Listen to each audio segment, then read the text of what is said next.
You got a lot of attention. It is in your support of Bitcoin. Everything else is a scam coin, scam coin, scam coin, scam coin. But I found out Tone has. But this is what the deal is. All right, tell everybody what the scam coin does for you. Oh no, it's not scammy. It gives me. It gets you laid. This is what happens. Okay, you got a token that you go to certain clubs like Vegas around the world. They're opening up and they have where crypto company reserve.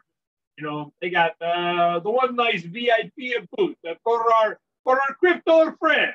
Okay, you know, so they go in and they show that they got 500 or 5,000?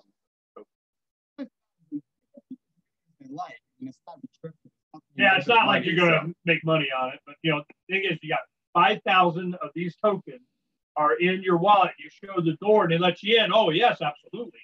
You know, they take the velvet rope down and they'll come along this way, Mr. 5,000 token Bitcoin or crypto guy. You know, boom, you get, you know, your bottle, you're sitting at the table and everything. And they would say, you know, we got up there? We got crypto token bearing guys. You know, it's like a neon flashing sign for the women. Whoa, over there. So it's like you get access, you don't have to wait in line. Not paid, I don't know if you got to pay a cover or whatever, but you get in and you get preferential treatment. Now, if they don't fill it, they have these seats on reserve and they sell them back to the club to be able to use. So it's kind of a, you know, an insider thing. Have you used it yet? Yeah. How's it work out? Pretty good. All right. I'll get your camera stuff set up. I got the setup late here. Your life, right, life is. Well, I didn't know you guys were waiting. You know the Well, this because I have in the studio on one side of the house, and they're on the other side. I just close the door because I run around. So we save the different look that you got now, Tone. This kind of a bearded bald thing. You kind of reversed your hair deal. You know, is that working for you? Yeah, it's working great. I mean, I just did it a couple of weeks ago, but everyone on the internet's loving it. So yeah, I think it's cool. We'll see. I'm gonna finally meet people in person in Vegas at my conference. Really? I don't know about that. Well, the other thing is that he's in there and he's in the week with Davi and I busy, you know, so he keeps himself entertained. But I tell you, he's in there and doing Zooms with. He's Russian. You know, I hear lots of Russian. Is that Russian? Yeah, I do a weekly podcast in Russian for the Russian-speaking audience, and we did that yesterday. So you probably heard me speaking Russian yesterday on one of the podcasts. Wow. So how's that going in Russia? I mean, that's kind of lucky they got a Tone Vase telling them everything's a scam coin and do Bitcoin, right? It's going pretty good. I'm building an audience there. It's similar to how I started in the U.S. I was just a guest on shows. I always pump up your show, Ernie, because this was the first show to ever interview me about anything, actually. It will happen to be about Bitcoin, but this was the first show I was on. I built an audience over like 2 years, and then I finally started my own channel. So I'm doing a similar thing in Russian. I'm a guest in Russian on different shows. So far, just once. Soon will be other. YouTube. It's mostly YouTube. YouTube. Right. Gotta come down. And then if I build a big enough audience and there's demand, maybe I'll have my own Russian YouTube channel, but I'll need like a whole team of people working for me because it's just too much. American Russian? Are you the real Russian? I mean, you know, how's your accent? My Russian's pretty good. Still have an accent. How the hell do you know? Still missing some words because I can easily communicate. I'm fluent. My first language. From when? I mean, all right. You're Russian. Tone Vase, is that a Russian name? It's not Tone Vase and you shortened it or something? It's Russian-ish. Jesus Christ, let's dox Tone Vase with coins and name. Man, I'm getting roasted today. I said, let's dox Tone Vase today on Ernie's show. Oh, can you be doxed? Tone Vase isn't your real name. I can be doxed, Ernie. Oh, so it's you know. But that's one thing. A lot of guys, they come. You know, you're smart. You come in as, I mean, it's not like your big giant secret and we don't know what your apartment is, right? But you know, the coming into the space and crypto and everything, probably better you're not, you know, Fred Gazinski or something. I mean, you know, you get to pick your own. What would I pick as my name? Davi Barker's pretty awesome. Yeah. What would you pick? You know, if you had to pick another, do you have another name? So you got both of us here, but like I knew what we were doing when we came into the crypto space, kinda. But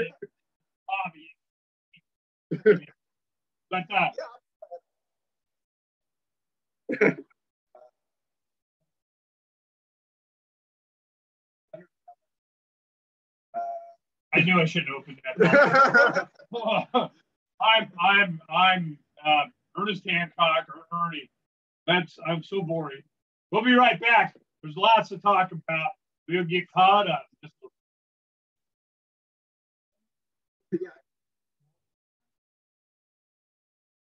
Sorry, what?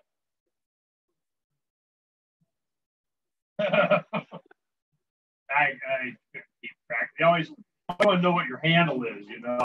Fill out anything. Who's the username? I go, look, man, I only got so much memory cells here.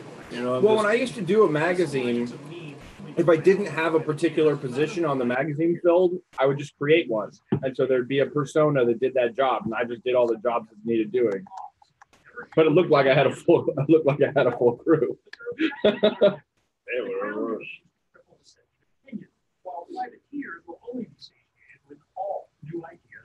Oh yeah, I got to do the first probably get done tomorrow. Are you into Pirates Facebook? Uh-huh. Is it okay? I'm clumping them into albums because Facebook lets you put images in albums, so I'm just putting them in the same categories they are in my computer. Okay, well that's what I'm saying. At the same time, take those files and create files that we can send to Nick. He's waiting on those. We're doing the DVD. They're the same files you have. They're just in folders. What do you mean make them into files we can send to Nick? Well, I don't have everything. If I do, I'm not sure I do. I mean, as you're taking all the pictures and you got the files and you're putting them into Facebook, you know, kind of, you know, reference where they are or create or something, because we need to put them into somewhere that we can send these to Nick. Okay. And we may take the whole file and just load it on our servers so he can go access it. Okay. You know, like in the media area on Phoenix, do you know how to use that? No. Okay, when you, because you got yeah, every time I come here, I give you a USB drive with all the files. The only files on here that you don't have are the ones I created on this trip, which are just Facebook covers or social media covers. All right, well, this is what I got. I go in. Now that you've found the Liberty Radio Network at LRN.FM, Pirates Without Borders. And I have these files, but I'm not really sure what's what. What are the folder titles? Crown memes, pirate code, products, print files, logo, banners, art in progress, time card, pirate stats. I mean, it's not really clear. Okay. Just a set, but this is how. Yeah, that's the same collection I've got. Okay, here's how it.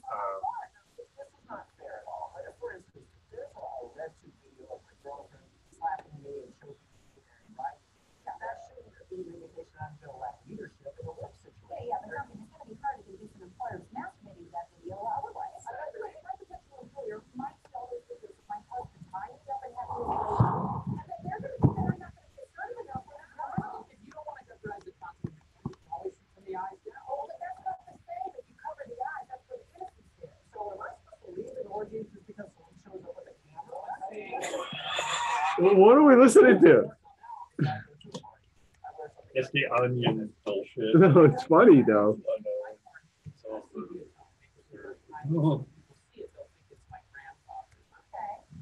I like your sticker, Ernie. Trying to get it for the camera. Yes, I'm that libertarian. And then back in your computer. There, see it? Yeah. No, it's on this one. You good? There you go. Roads, it's the Ernest Hancock Show, where we're there on.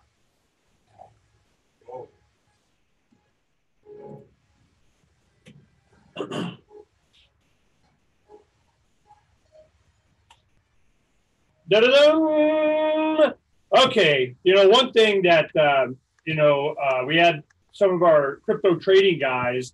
He's been bugging me for a week or two. You're coming. He wanted to talk to you. I haven't talked to him, whatever. I know what he wanted to talk about. I guarantee it was like, hey, where do I get a steady stream of some Bitcoin, man? I need some Bitcoin. I need to sell more. I can't get enough Bitcoin. Was it something like that? Yeah, well, you guys got ATMs all over Phoenix, so it's definitely not hard to get your hands on Bitcoin. There is some KYC involved in those. No, they're his machines. Right. He can't get enough. Everybody wants to buy to give me some. Where's the conduit to getting some Bitcoin? Is everybody hodling or what? Yeah, no, I mean, it's... Hold on for dear life. Yeah. It's really surprising how the price of Bitcoin continues to go down, and yet when you talk to vendors like ATM vendors, they're like, we can't get our hands on Bitcoin. Because it's manipulated to shit. It's not bullshit. This is all right. You have a market cap. All right, I can look it up here. The entire market cap for all cryptos is what? Best guess, 200 billion maybe? Maybe. Wait, we broke 100 billion. Maybe like 85 billion now. Nah, it was it started getting down. It was 200, 300, 400, whatever, it was a lot. And then now it's gone down to like a quarter of that, so it's 100 something. Let me see. Yeah, it's calculating it here. It's adding them all up. It's loading. It's going to tell me. Okay, the top ones, of course, let's see. We got Bitcoin. Yeah, Bitcoin's at 65, so the whole thing is probably like 85. So XRP. God, that shouldn't even be there. Is that Ripple or? Yeah, that's Ripple. Yeah, I'm not even sure what the hell. No, nobody knows what the hell that is. Okay, then Bitcoin Cash and Bitcoin. Ooh, Bitcoin SV took a dump, man. Yeah, but still, he's got 1.3 billion. I just made up this coin, caused a bunch of ruckus and whatever, but I got 1.3 billion in Bitcoin SV. Sounds like Bitcoin. Also sounds like Bitcoin Cash at 2.3. That's twice that. All right. So what's the market cap here? 123 billion. Let me tell you what 123 billion in the entire market cap. If you had every cryptocurrency on your desk, it totaled up everything. It totals up 123 billion, which is chicken shit money. Okay, to the man. They them those whatever serves they them those is purpose. To go up, to go down, to whatever. And this is my opinion. They have to have cryptocurrency. Cryptocurrency be absolutely necessary in the coming, oh my God, drop of everything so that they can launder the gazillions of their dollars. Nobody wants to launder their money more than governments, more than banks, more than their banking, friends, which happen to be the drug dealers, arms dealers, and just everybody else. So those are connected, and they need them some money laundering the money, and they want to have a threshold that it goes through. Threshold, take us through the threshold, okay? And they go through the threshold, boom, it's clean money. But I pushed the button, didn't have to move a single pallet, an airplane load, a freaking sea container full, a ship full of sea containers with cash on it. Didn't have to move it one little bit, push the button, it's clean. Clean. Done. Laundered. It's not big enough for that. It's not liquid enough for that. And like you said in the beginning, they need it. They're just setting it up. It's small. It's coming. Small. It's coming. They have to have crypto. Let me tell you, it's going to be like 2 more pumps. GoldmanSachs.gov coin. It is going. They're going to crypto. What, you think they're not? Do you think the central banking system is not going? They're not going to do crypto. They're going to use this paper thing. Is that what you're saying? Well, they're going to use an in-between thing, right? Like what makes Bitcoin is the fact that it's trustless and decentralized and has no middleman. So the Fed would never use Bitcoin. They'll just come up with their own digital currency. Of course. Like the US so they dollar. launder it. And get rid of the paper component. Boom. But if they get rid of the paper component, they can't launder it like the hell they can't. it becomes very difficult for them. Push of a button. It went through the threshold. Took it through the threshold. Do you think I'm kidding? I guarantee. All right, audience. What is today's date? It's January 15th. Put in your calendar and the reminder thing. Ernie said that the governments are going to be using cryptocurrency to give sanction to transactions. You know, this one's laundered, this one's not. This one is, this one isn't. Let me tell you which one. Would you think the Clinton Foundation would get a pass? Do you think when they do the transfer, the Haiti went through it went through the threshold, took it through the threshold, okay? This is what's going to happen. And mark it, give me 2 years. We'll check next year. Just mark it on there. They'll pop up on your calendar and go, hey, Ernie said that, governments are going to be using cryptocurrency to approve transactions, which means laundering, okay? Guarantee it. Guarantee it, okay? So this is why I know that crypto has going to become a central bank, a government thing. And once it goes, because what do we have? Calvin Ayre, okay? He that's Bitcoin SV guy. I know, but he's in gaming. Yeah, he's gambling, yeah. Yeah, man, they're investigating. You doing some laundering over there, boy? Does he have a business card? A couple FBI guys wanted to explain it to him? I mean, you think so? You think? That you're in gambling. Oh, and crypto. Oh, and you're going to open a casino in the Caribbean? Let me think for a second. Money laundering. I mean, I think money laundering is a made-up crime. It shouldn't be a crime. You're right. It's ridiculous. I don't care. But what do they want? They don't know. They want to have approval of the moving of transactions of money. Is it or is it not? Do we get to arrest this guy? Do we put the squeeze on him? You have a little too much money and you did it wrong. This always happens. So what do they want? They want to legitimize it, give some kind of trail to it. It went through the threshold, took it through the threshold, and it's okay. Okay? You know where that comes from? That's Chronicles of Riddick. Oh, really? I don't remember that. I've seen the movie. The necromancers, the bad guys, they go and they, took them through the threshold in the beginning. They go, threshold, took me through. They die, whatever. They go through the threshold. Anyway, Chronicles of Riddick. But it applies here. Threshold. They go through that, and you get the sanction of, boom, it's done. That's what I see coming. So the market manipulation of this, what if they know that they need to have that fear, uncertainty, and doubt of this one, or this one not take off, or this one gets to go and that one doesn't? Do we want to keep it? It's kind of whatever serves those that have the money. And they're just talking. We just had a story on Previous Feed a couple of days ago about Bitcoin whales are starting to move their money a little bit.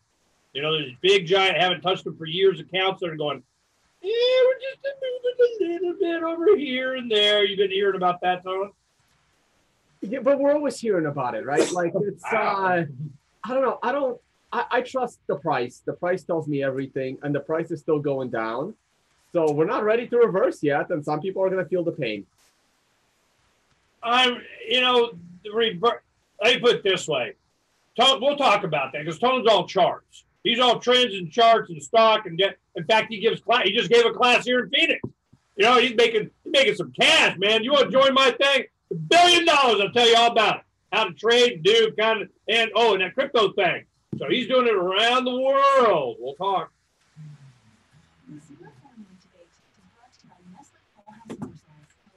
Bitcoin whales awaken. What does this mean for BTC price? More like $350 to enter my class. That's why I'm sleeping on Ernie's floor in the room because those broke. Hey man, it's not about saving money. Shit, I'm worth more than the freaking 5-star anyway. You get fed and massage and everything. I want to hear your crap. Okay, long-term whale buy, sell, site analyses from whatever. It doesn't matter. The accounts are starting to go active. The trading in crypto is I am of the opinion that is primarily done to control, manipulate, scoop up, and price. It's only when the market overwhelms that.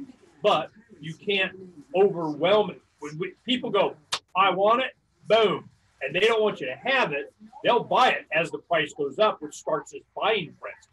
And they're trying to keep, they're keep selling into it, trying to keep it down, right up until they can't. And what will happen is Bitcoin is going to run up against the wall in this transaction problem again, and it's fucking done. It won't. And then, well, we're going to find out, Tone, and that's one of my comments right now. When it does, then here comes whatever else can survive. Now, Bitcoin Cash has a transaction thing taken care of. Then there's a flipping it. But the flipping, hell no, we ain't allowing that. No fucking way. And here comes the manipulation again. This is so going to be manipulated forever until the wide adoption hits where it doesn't matter and they're overwhelmed and they can't afford to. And when the central banking freaking goes, and it's going to go, sooner or later, we're going to see what really the value is, because this is all just manipulated bullshit. You got to get out of Bitcoin Cash, Ernie. It's going to go the way of... I don't care what the price is. You keep thinking I got that much. I'm not looking for price. No one uses it. I'm looking for use. No one uses it. I use it. No, you don't. No one uses it, Ernie. I don't understand how you can possibly use it. Who accepts it? Besides Roger Vere's Bitcoin.com. Purse. Purse is funded by Roger Vere's Bitcoin.com. Oh my God. I don't fucking care. If you're not funded by Roger Ver, no one uses it. Eventually that will stop.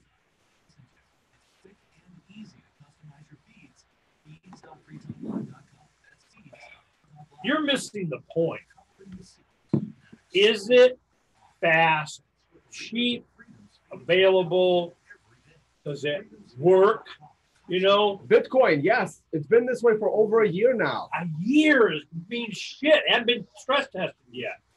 When it gets stress tested again, then you can tell me all about it. When it's stress tested again, Ernie, then you can tell me all about it. This is what drives me nuts. You are a skeptic exposing numerous conspiracies, and yet you managed to get fooled by a couple of people. Say all this shit on air. Spamming the Bitcoin. 20 seconds and you can sell it. 20 seconds. 20 seconds. All you gotta do is wait 20 seconds and you can say it all. Whoa.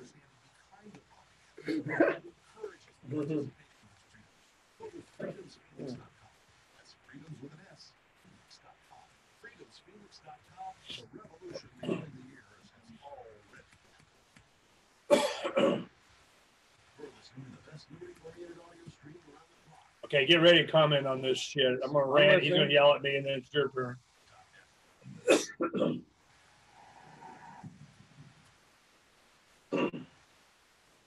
It's time for declare your Yeah. I can't wait. I want to jump on Tone's crap. Yeah, blah blah blah. All right, this is the deal. My thing is this. All right, where's the button? I'm turning it down. The camera. Boom, there it is. All right. Here's the deal. My position is this. Crypto it's common. You're going to have digital transactions that makes it easier, faster, and and it has all the benefits and stuff that it says. And the more that I get that I want, the better.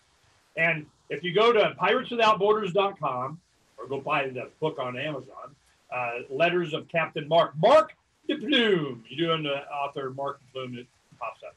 But you go to pirateswithoutborders.com in the Letters of Captain Mark. The second and third one, the second one is on cryptocurrencies. The third one is on privacy, pirate communication, alien frequencies invisible to the ground. Can I transact, communicate, do, sell, buy, and there's none the man's business. So much they don't like that Ross Ulbricht is doing, multiple life sentences. I can tell you that. And his only help is some president comes in and pardons him because it's just stupid. But the thing is that I'm going, all right, I've seen it. Morpheus's trial. They want to get some. What do they kept saying? Bitcoin's perfectly legal. Bitcoin's perfectly legal. You can have, buy, sell. Bitcoin's perfectly legal. We want to make it very clear as the federal government making sure that Bitcoin is perfectly legal. It's just, you need to get a permission slip. You got to find out and, make sure that you get the, the anal probe of the person that was buying and doing, and they can't be Russian drug dealers. Okay. So this is, it's going to happen. So I can see that coming. Well, would central banks and governments want to get inside this before it took off? Would they want to manipulate a little bit? Would they want to have some controls or know who would they? No, they wouldn't want to do that. That'd be wrong. Okay. I'm like, God, of course they are. So then I'm going, all right, well, it got stress tested a year ago. A year ago, it was only a year ago. A year ago, it's like November. I remember when it was going. All right, here comes Bitcoin Cash. It's doing okay. They couldn't kill it. Then you have, things are getting antsy. I'll tell you what, we're going to go ahead and buy some Bitcoin. Just let it sit there. It's $800. It goes like $1,200 or 3 minutes, shot to 5 right away. Then boom, 10, then 20. I mean, it just went stupid. But a lot of the people and friends that bought it at around 1,000, once they hit 1,000, 1,200, they started going, okay, Ernie, you're right. And we had like dozens of them out back here on that weekend when the flipping almost happened. And what happened, Bitcoin Cash would be more than Bitcoin. And I go, they ain't no way in hell they're going to allow that to happen, okay? So what happened was everybody was wanting to get their Bitcoin and convert it into some other currencies that for whatever reason they thought they're going to make $1 billion or it had a use case. I was more about use case. All right, I go, Zencash, Horizon now. It's got an operating system, it's going to give my pirate communication. Little Nexus promised that too. Got some mainstay from before promising of that. Monero for some privacy. You got a little bit of this, a little bit of that, a little bit. Okay. Mine some Litecoin because it turned, my L3s that did, that kind of processing in Litecoin. They converted to Bitcoin. Then I got some S9s that were set to Bitcoin Cash. So we're sitting there again. We're rock and roll and whatnot. What happens? All of a sudden, to get access to your Bitcoin, to be able to make these kinds of diversifications, boom, it shuts down. Clogged up, transactions filled up, can't do it. That you get your turn. Can't do it. Can't do it for less than $30. I paid $28 transaction fees. So I'm going, are you freaking kidding me? Well, that promise of cheap transactions went out the freaking window, didn't it? Okay. So, which was the reason why Bitcoin Cash even existed. So now we're a year later, and this is going to happen again. When it does, the economy starts to go, and crypto's they'll push it down, push it down, push it down, push it down as much as they can, sell into it, whatever they got to do. They'll push it down. Don't care. Sooner or later, the population of the planet is going to go, yeah, trigger pull. And when that happens, Bitcoin's going to get tested again. It either is or is not going to be able to handle the transactions, and the fees are going to shoot up to the moon or not. Is it going to be a currency in the digital transactions? Is it going to be used at, get your Starbucks, whatever the hell? Either it is or it is not. And then Tone's going to come out again and say, well, it's an expensive restaurant. Don't you want to, go to a restaurant that you got to wait in line for a half hour or 3 hours or whatever? And maybe you get scraps at the dumpster in the back alley. I mean, that's the kind of restaurant I want to go to, that kind of bullshit. All right. And I'm going, it's not able to be a currency. And if it's not, then what the hell good is it? Well, it's a store of value. Yeah, I got silver. Okay. So I'm going, if I can't use it, then it might as well just be in the bottom of my safe. Something I can hold and McDuck it, roll around it and stuff. All right. So my thing is the test is coming. Tone says, don't worry about it. Don't worry about it. It's going to be okay. Is it going to be okay, Tone? It's great. I mean, Bitcoin's been working amazingly over the last year. There was I ain't talking about last year. I'm talking about the next demand comes. So back last November, there was a big spam attack. There was a big coordinated, organized, and I'm not even the conspiracy theorist, right? There was a big coordinated effort to make Bitcoin look slow and look bad in order to push. If it can't survive a coordinated effort, then what the point? It wasn't a coordinated effort to make it look slow. It was a coordinated effort to show that it is slow. Oh, true. Yeah, no, of course. It was slow because it didn't want to, it was being used. And yeah, it was a pretty vulnerable time when the code to make the change, to make it cheaper and faster and easier. In a year, have they made those changes? Oh, yeah, they made those changes almost 2 years ago now. SegWit. Yeah. And at the time, SegWit was already in the system, but the big companies refused to adopt it because they didn't want SegWit. Everyone wants to take control of Bitcoin. And when there is an alternative, like a Bitcoin Cash, like a Zencash, like a Zcash, like a Monero, they are so much more centralized that a small group of people have a lot of control. And these people want that. So everyone is incentivized to make Bitcoin look bad by doing whatever they can do to make transactions expensive. Do you know who has control of Bitcoin? Let me tell you who has control of Bitcoin. The guys that have a shitload of Bitcoin. No, they don't. No, they don't. Really? Absolutely. Watch what happens with the price when they want to go up or down. But that's not control of Bitcoin code. That doesn't matter. It doesn't. Well, that's true of gold too. Yeah. If the whales of gold decide that they're all going to start selling, you're going to see the price tank. Yeah. I mean, that's the way exchanges work. For a day, a week, a month. Yeah, and then they don't have the gold anymore. Right. So they don't have. Sooner or later, they run out of control. So if the price drops because big fish sell, that means that they are giving up their control, and we're paying for it by the price dropping. But that control is going to whoever bought it from them. So it's like, so big deal. That's what holding Bitcoin does. It gives you that ability to sell or buy or whatever. Yeah. So they can do that once. It's a one-trick pony to sell to try to crash the price, because then you don't have the Bitcoin anymore. No, see, this is my point. I believe, of course, to think there's not manipulation is to be stupid, okay? I think Mr. Banker guy, Mr. Trend guy, Mr. Wall Street guy, to tell me there's not, being manipulation, you're being disingenuous. Okay. I think you're slinging the bullshit. I think a big whale selling is just a big whale selling, right? Like if I don't blame the guy with the biggest chip stack at a poker table for bullying people out and manipulating the table. I think there's an AI sitting there going, feeding into and out of and do it, and then they manipulate with KYC. Oh no, shapeshift, you got hell no. You definitely got to get in with the program here, and we're gonna help. Oh yeah, no, I knew that was coming. To think that that's not manipulation.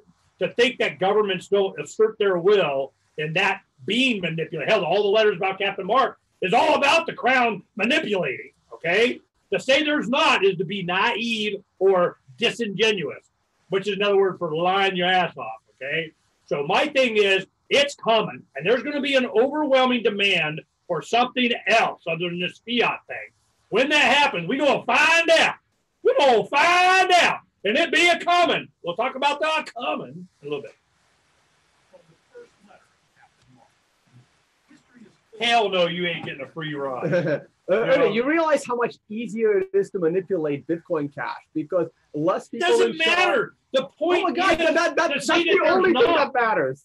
Well, the thing that you can take and you can sell into and out of with Bitcoin Cash, but the manipulation is not controlled by its volume limits. That's one thing. In the second letter of Captain Mark, God, I put apple cider vinegar on my skin. It smells like shit. We're still on my end. Keep that in mind. Where you can curse, it's YouTube, so you're good to go.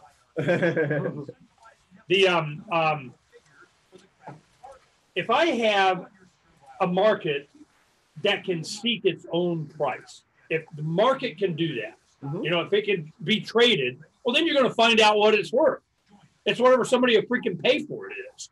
But if they can't, if they restrict it, if they're, I'm sorry, you can't buy or sell it now, or you got a minor guy that can slip in a transaction, which I know was happening.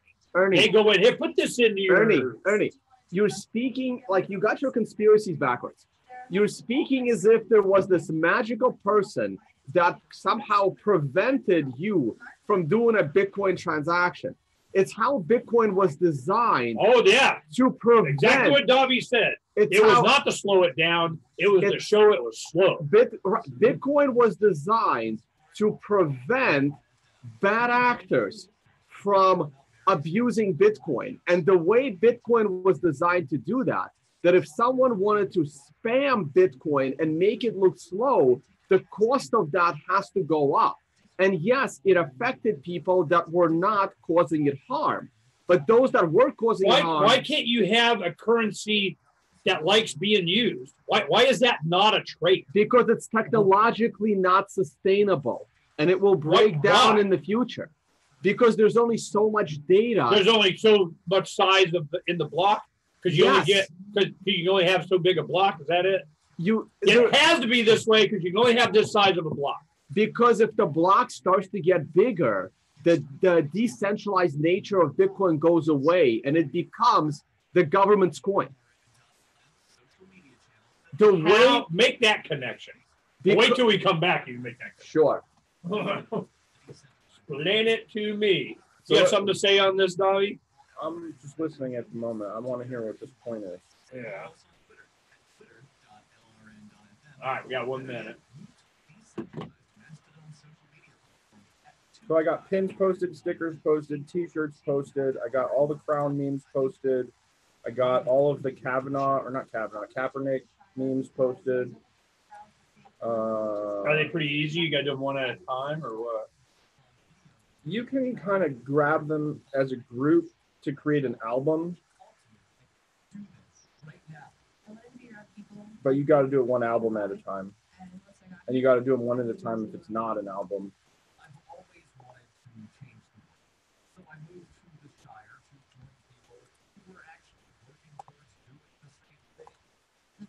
This commercial bugs me. It's like they interview people and then they cut up the interviews and splice them together. So like their sentences are not complete. There's splits in the middle, which means the grammar is wrong. And they didn't care. They just made a commercial with the grammar wrong.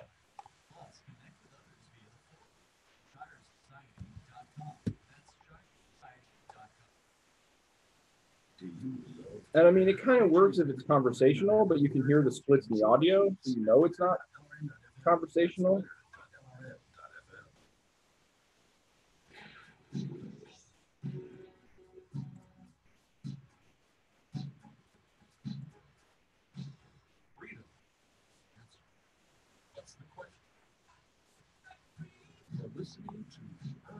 Hey, where do I go? Photos.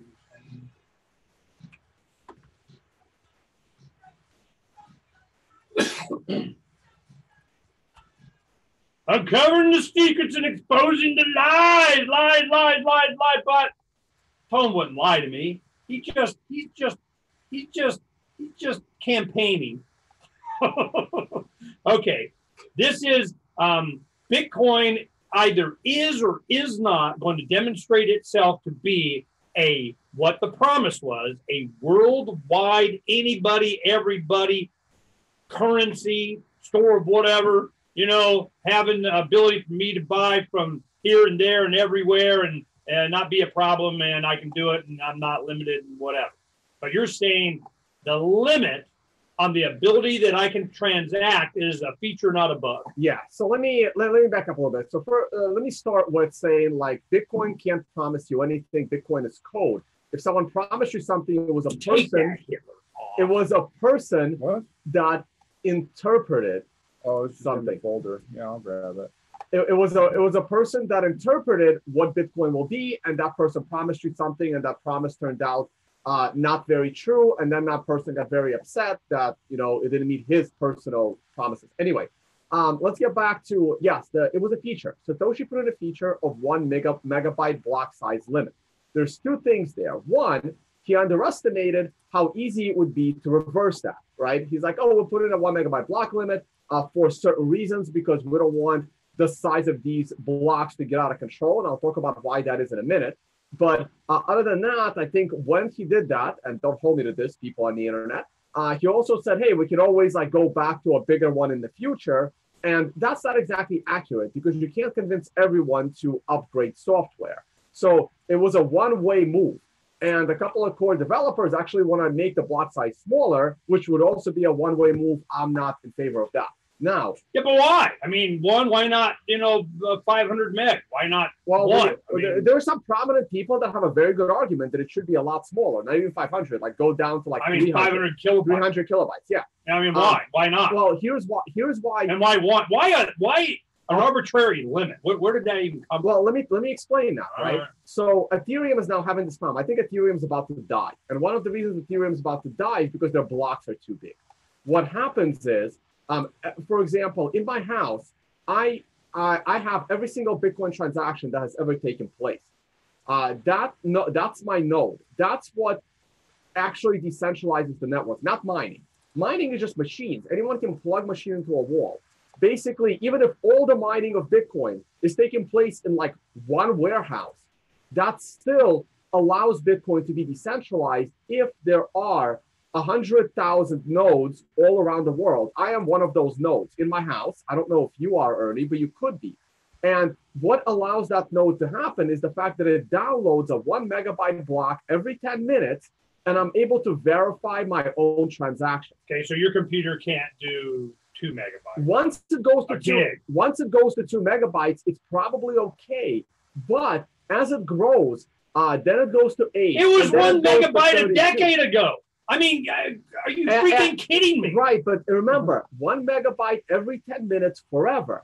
Now, think about it in... Okay, 100 megabytes every 10 minutes forever. I mean, we don't have Moore's Law? I mean, what are you saying? Well, what I'm saying is the number of nodes that are keeping track of every one of these transactions is going to start to disappear, because there's the other problem is every 10 minutes, a 1 megabyte block has to move around the world. Okay. All right. So people that don't know what you're talking about, know what you're talking about. Bitcoin mining is guessing. Okay. This terahashes per second got all these big A6 miners, which stands for application specific integrated circuit. It's just, we built this chip to do nothing but guess for cryptos. Now imagine this. So I'll make it too complicated. This is just so how much time we got this. All right. We got the rest of the show, but basically it's this. If you have an oh my God number, big giant atoms in the universe number, and you go, okay, you got monkeys throwing darts guessing at this target number. Every number below a target is good. Every one above is bad. I used to think they had to guess the number. They're not guessing the number. It's a target number. So if you got, billion, trillion, big giant number, and half of that is SHA-255. 256, it doubles every times 2. So I got monkeys throwing darts. If I'm in the middle, half of them are going to be good, half of them are going to be bad. Well, I want to average that to where every 10 minutes they're guessing. So if you got 15 gazillion miners guessing, you may have this big giant number represented on a yardstick, and it's like an atom thick at the very beginning of it. I mean, it's way down over here, and it keeps getting half of that atom. And then half of that. It's a sliver of a shitload of monkeys throwing darts that finally hit the number or below it. So all numbers below that are good. Boom, you got all this mining going on. We guess, we win. Now, there are nodes that aren't doing that. They're just taking the result of that. We guess that number right. All the transactions in that block, we get the transaction fees for. We get the reward Bitcoin. We win. Then they add that to the chain. That gets transmitted and also gets recorded, added onto the chain that is in all these nodes, like Tone's talking about he's got under his desk at home, okay? So that allows you to verify the transactions, or you at least have the list so that it can be repopulated if half the planet gets EMP'd or some crap like that. Ernie, so but it doesn't do anything. That node does not process transactions. It is. No. Yes, it does. Okay. It verifies the rules that I have set. I decided to use Bitcoin with a certain rule set. The rule set that I chose is a 1 megabyte block size. And the reason why I choose a 1 megabyte block size... So what happens when a block size of 2 gets done? My node will reject it, and so will the other 100,000 nodes. Roger Ver tried to do this with his pool. He mined a block that was 1 megabyte, that was 1 meg plus like 5 kilobytes. And his block got rejected by the network, and he lost the 12.5 Bitcoin reward he was going to get with that block. That block got rejected, and then somebody else found that a block didn't overgo the limit, and they collected the reward. So the node under my desk enforces the rules of the miners. Now, here's why a miner like Bitmain wants a bigger block. Because when you are a big miner and you find a big block, you have to tell the world, I found a block. Here it is. It is 100 megabytes in size. This 100 megabyte worth of data has to get out of China. Let's say Bitmain mined it in China. Has to get through their firewall, has to move around the world. Other miners have to validate that block to make sure Bitmain didn't cheat. That can take a couple of seconds. That means Bitmain that just found that block has a couple of seconds head start on finding the next block. A couple of seconds for ASIC is an insane advantage. So big miners want big blocks because it gives them an advantage on finding the following block, okay? Now, if the blocks are so big, me and my node under my desk can't keep track. I can't download them fast enough. I can fall behind, and my node will be slow. This is the problem with Ethereum. Ethereum has so much data, no one is processing their own transactions. The number of nodes that Ethereum has is going down. You're working on Ethereum, you're saying almost 90% of the people, or almost everybody are saying, screw this, I'm not gonna run my own node. It's too much data to transfer. So now you have the number of nodes that validate transactions going down, the number of miners that are creating these blocks going up. Big companies and it'll basically come to a singularity of like 3 or 4 companies controlling all the nodes because the regular, your average Joe can't run it, and new miners can't compete because the big miners have a huge advantage on finding the next block. The whole decentralization aspect of Bitcoin disappears as the block goes up in size. And I'm saying that 10 years after them doing it on laptops with 1 megabyte can handle more than 1 megabyte. I am not feeling the problem. It's a slippery slope. It's not that slippery. You raise it once, you can raise it again. Yes! Yes, thank God. I mean, holy crap. We don't have the capability. Now they're going into gig up and down on bandwidth. And you're at 1 megabyte. You're killing me, on this excuse. And I'm going, it doesn't flush. It's not, panning out with just duh logic. I mean, duh is what's coming to me. And we're talking like, 8 megabytes, 30 megabytes, 100 megabytes. We're talking I know. Piddly squid. Okay, no, we're not. Ernie, All right. Bitcoin's been around for 10 years. Yeah. If you start a brand new node now, you got to spend 2 weeks downloading the history of the data. Imagine. Yes, right now. Imagine in 5 years, you want to join the Bitcoin ecosystem and help keep it decentralized. Well, you better not do it on your laptop. Help keep the man out of it. It can take you a year to catch up if the blocks are bigger than 1 megabyte. At least right now, it takes maybe two weeks. Maybe in 5 or 10 years, it'll take maybe a month. In 10 years, if it takes a year to catch up, no one is going to create a new node. The decentralization of Bitcoin dies. It becomes a currency controlled by 3 companies. It would have more validity.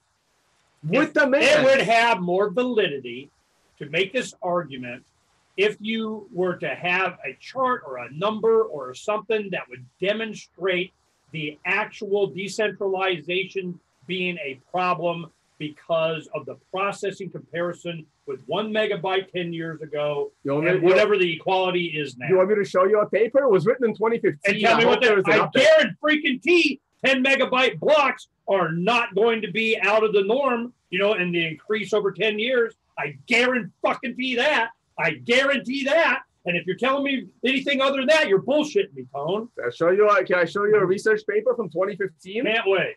What do you want me to send it? Publisher at freedomsphoenix.com. Or you can just go for it. I'll just go for it in 3 seconds. It's on Bitfury block size.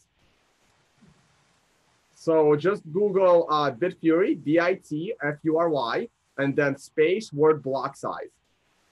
And then you'll see a PDF that's called block size increase by Bitfury. Block size increase Bitfury, PDF. Yeah. And if it says, oh my God, they went to 3 megabytes and it's all gone. Yeah, if you scroll down to page, it's a mathematical paper. And this is already 4 years old now. I would love for them to do an update on this because we have a lot more information, a lot more data. All right, where is their table? Well, I got a table. It goes megabyte. Yeah, that's the one. Size 1, 2, 3, Table 4, 2. 20. Table 2. Look at Table 2. block verification time in seconds, and then you see, like right now with the 1 megabyte, it takes 0.15 seconds to verify a block. I should do screen share for the people watching right now. Hold on. Okay, so they're saying 32 seconds. 32 megabytes is taking almost 7 seconds. Almost 7 seconds, right? And right now it takes 0.15. So that means that's a 7-second advantage for the person that mined the last block to find the next block. That is a huge miner centralization problem. When you got an average of 10 minutes, 7 seconds is what percentage? So 10 times 600 seconds, 7 in the 600 is, it'd be 10, it'd be 0.1% of an advantage, 1/10 of a percent advantage by having the previous block of 32 megabyte size. That's what you're saying. Is gigantic. Even a second is too much because you are incentivized to join a pool that found the prior block. Everyone will be like on one pool. Well, I like everyone. Yeah, I'm just thinking that 1/10 of a percent is not worth the effort to switch unless it's automated. Well, let me tell you how much of an effort it is. Have you ever heard have you seen them? Like we've accused companies of mining empty blocks.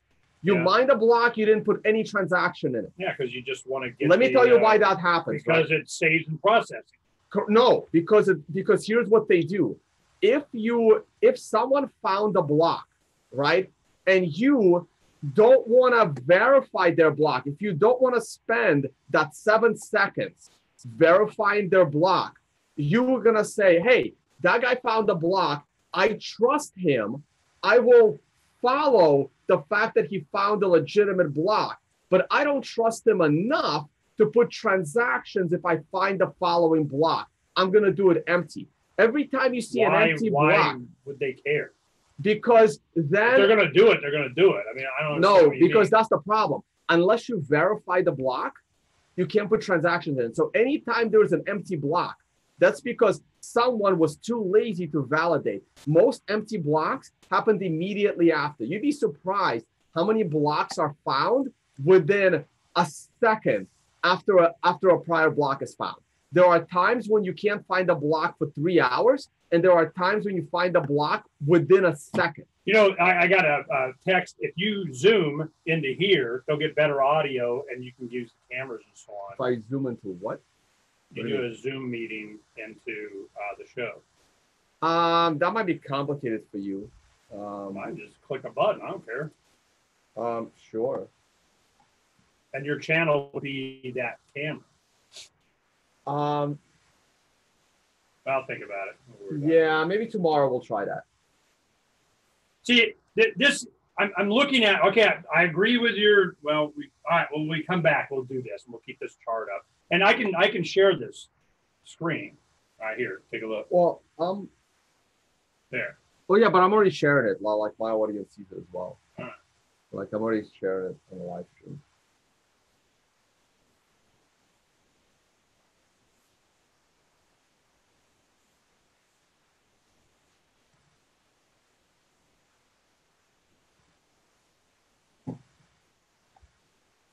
Like that's just one problem. There's like so many like this is like the bigger block creating mining centralization is one problem. The fact that we'll have less nodes validating what the miners are doing is another problem. But the bigger thing is, right, like you just can't do it. You can't hard fork when it's controversial. Oh my God. You know what you can't do? You can't have a currency that doesn't effing work. You can't. And we're going to find out the next time this happens. Bitcoin goes, you might get a one time. You do it twice, it's done. It's done. It's going to be used for. You can do it. You can do it twice, 3 times, 4 times. We're going to find out. We're going to find out. It's not going to happen again, but if it does, it doesn't matter because everything else is 100 times worse. We're going to find it. We're going to find out. All right, let me restart the hours here.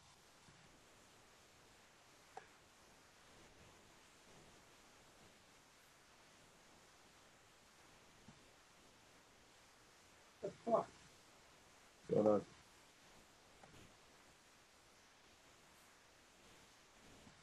I think Derek was in there and made me push the wrong thing.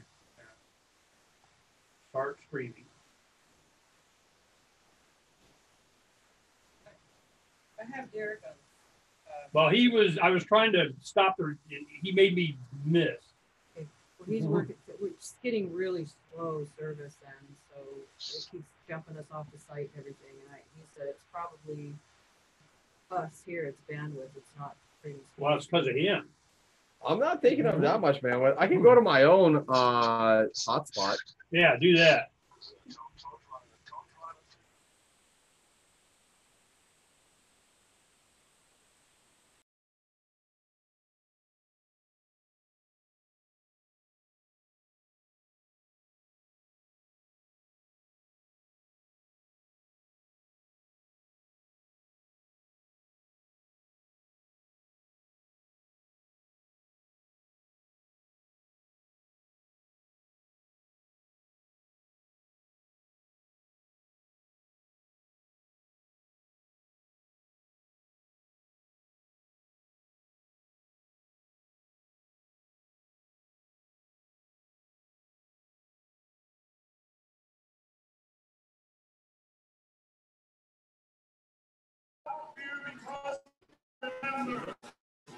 Remember that I am here not because of the path that lies before me, but because of the path that lies behind me. Remember 100 years we have fought these machines. And after a century of war, I remember that which matters most. We are still here! Let us make them remember. We are not afraid!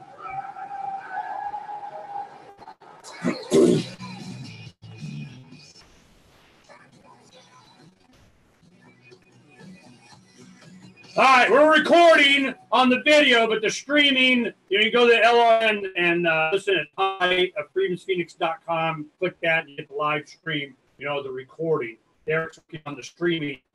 Over here was sucking up all the bandwidth with all his crap, So this is, and that's however you do it. He was sucking it all up, so he's doing his own thing. You're doing a hotspot on something now. What are you doing? Yeah, I tried my own. Let's see if it's working. Don't care. Okay, don't care because all right. This is the thing, if we don't get it live stream, Derek's working on that. This is what we need to know. Where's the link that I can send to people to go watch it from your end? freedomsphoenix.com. Yeah, guys, go over. Oh, I don't even know if they can. Just put in freedomsphoenix.com and they get the video when he gets that up. Derek, put a notepad up here and tell me what we're waiting on. Do I need to click start streaming? I'm gonna click start, so I should click it. Click it, don't click it. Click, I'm gonna click it. Well, I see Tone tweeting a link about that was much. All right, anyway, yeah, Derek's fixing that. But we got it recorded and it's live going out broadcasting on the audio. So we got a new server and I thought they'd be out there. By the end of this week, we got a new server, so we'll see how that goes. But I am like, there will be a demand for crypto again. They're not available for them, and they're but the price keeps pushing. In the market to whom for what and I remember this as a just becoming an activist in the early 90s with what the Japanese banks were doing. They were buying and selling and doing and bringing up real estate and it going down in the market and kind of the zombie bank they were manipulating the crap out of it because they can. So I'm going, all right, we'll see. And I don't care because I think that the demand for crypto is going to overwhelm any ability to try and manipulate it with buying and selling. So I'm going, okay, You have a market cap of 120, 30 billion dollars, which is chicken shit money, okay? Which don't mean nothing. Now, the chart that we got up on here, Tone had me go to this, and it's, how did you find it? You went and said what? BitFury block size paper. BitFury block size paper. But it's all. So here's the thing. No, let me just tell them what this graph says. And Sure. we'll talk about that. Now, what it says is if I go at megabyte, if I have a 1 megabyte block size, it takes a third of a second to process that and validate it and put it in and add it to the block. You know, there's some time before I can start mining my next, block. Now, if I got confidence that I did it, I'm the one that, discovered it. I got I did the processing time and I got, I'm off and running. But then I get, there's one here that had sex, not even on that chart. I mean, you're, not doing the right chart. Anyway, so it's saying that at 32 megabytes, block verification time, I got 15.15 of a second, just a tenth of a second to verify that block. Then I go 32 megabytes. It takes me almost 7 seconds. Well, at this time, I mean, it might be less, more, it doesn't matter. The point is that I average at 10 minutes, that's 600 seconds. So if I have 60 seconds, that's a tenth of a second. Now, then, tenth of a percent. So I go at 7 seconds, I'm looking at less than a tenth of a second a tenth of a percent of the time you get to mine a block for me to get it all. I got an advantage. Somebody's got a tenth of a percent advantage in getting the next block, right? Basically, that's, where we're putting at 32 megabytes. So if I'm the one that discovered it, I got a tenth of a percent advantage over you which is, over a period of time could be worth like money. There's an advantage there. And it's always going to be an advantage because you discovered the block, you transmit, you start, processing. So the ideal is to be able to verify that block time as quickly as possible. So I would imagine that would be a thing people are wanting to do too. They're wanting how fast can we add? I want high bandwidth. Well, exactly. Speaking of bandwidth, look, we're struggling with bandwidth now. Yep. You're running a studio, right? Going satellite, dig up and down. I had huge bandwidth. Boom! Future. Ernie, I had huge bandwidth problems being in the other room connected to this server. I had to tap into your other one directly with a cord. Like, we have bandwidth issues today, and we're here in America in a developed country. Is that what we are?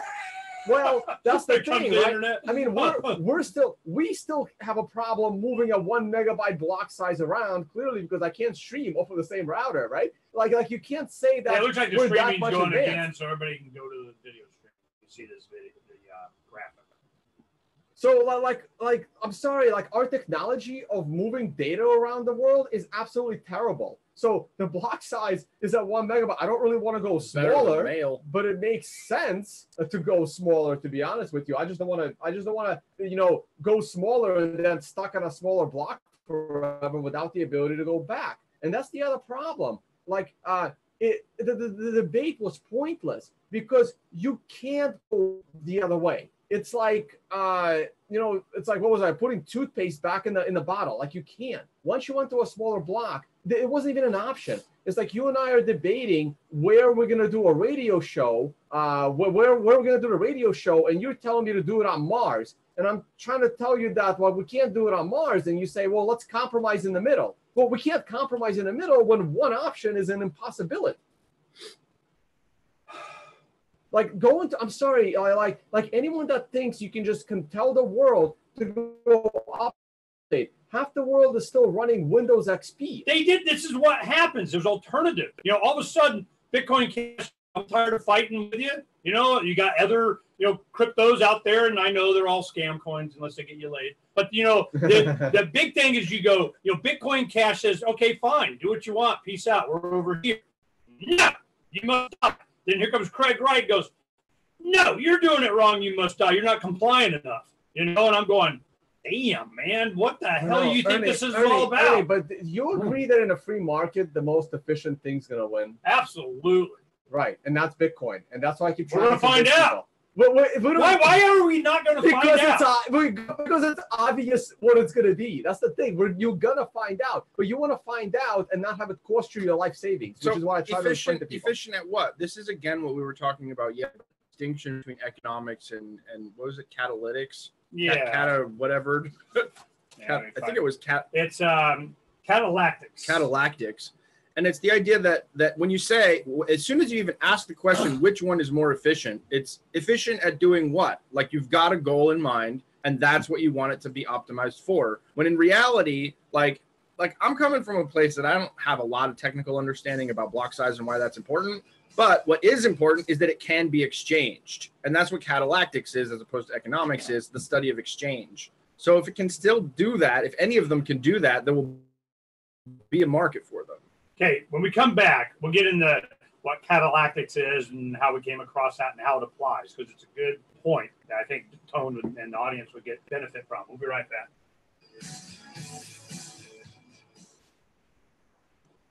From the second letter of Captain Mark. Here we go. Any pirate knows that commerce is communication. Markets condense oceans of information into a single price. Innovations in communication are circumventing the scrutiny of the crown. This is the point right here, Tone. A change in the coin of the realm. The crown uses digital currency to surveil, censor, seize, and destroy wealth at will. So pirate currency must protect us from this weaponized money. We need to move funds further, faster, cheaper, and without third-party observation. Decision operating flow of information.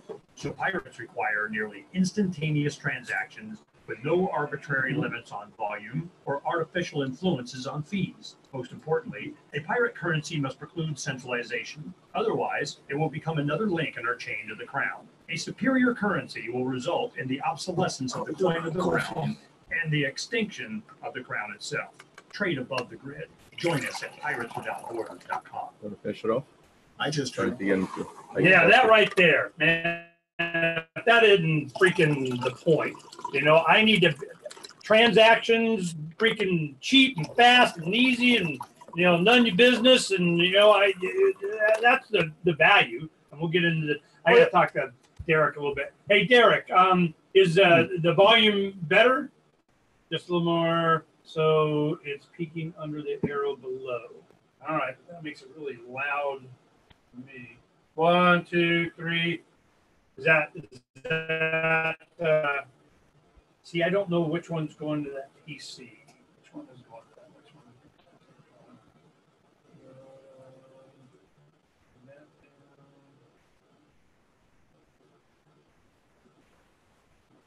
Oh, I know what it is. It's the red box. Okay, wait a minute.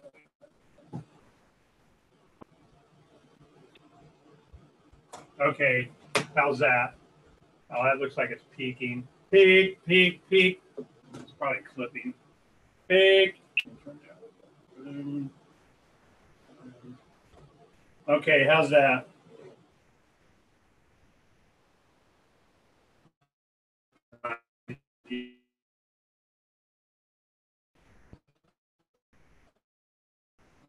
All right, how's that? Is that different?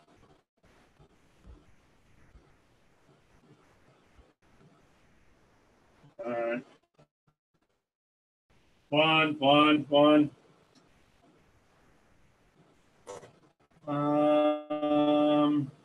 And you can't change the volume on the mic coming in the software. I mean, on the computer.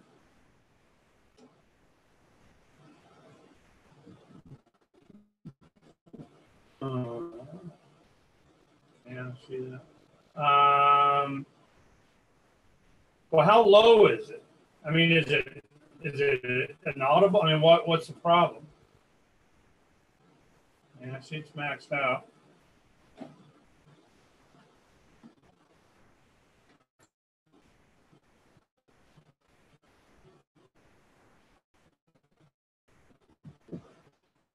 Okay, I have the audio goes into the red box that's up here, and I mean red on this thing. I mean, I can turn it up, but okay, I'm blowing it out. How's that?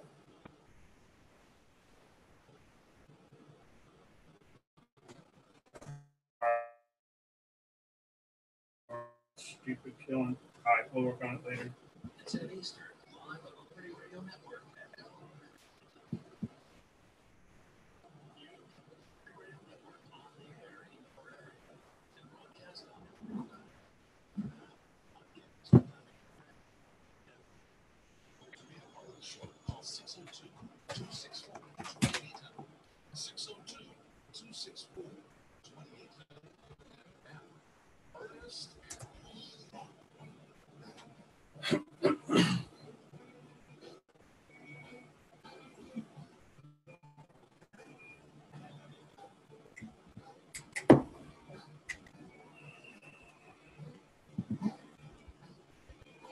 All right, we're going to get a lesson. Yeah, we're going to get a lesson in, it's not really economics. Now, this is an Austrian thing that I never heard of, and James Corbett comes on every couple of weeks and get caught up on. He did a video on economics, why economists are always wrong, economists suck, if you think that economists know anything about economy. The word economy comes from home management or home budget or something like that, Greek or Latin for So where you go, well, we're going to apply to a group, to a country, to a world, to a economy, economy of scale, economy of, and you go, yeah, that's all for central planning. Because if you're going to manage the economy, it's like they want to equate your house or your kingdom, and everybody's in it, whether they like it or not. You're going to turn dials and flip switches and stuff, and do sliders. And the point is, everyone in a market has different priorities. So measuring the economy according to one person's priority isn't accurate. So they come up with, there's another word that catalactics. Now, catalactics. Let me go ahead and give you a definition of what they say, because it's actually a word. Oh my God. Catalactics is a theory of the way free market system reaches exchange ratio and trace the formation of prices.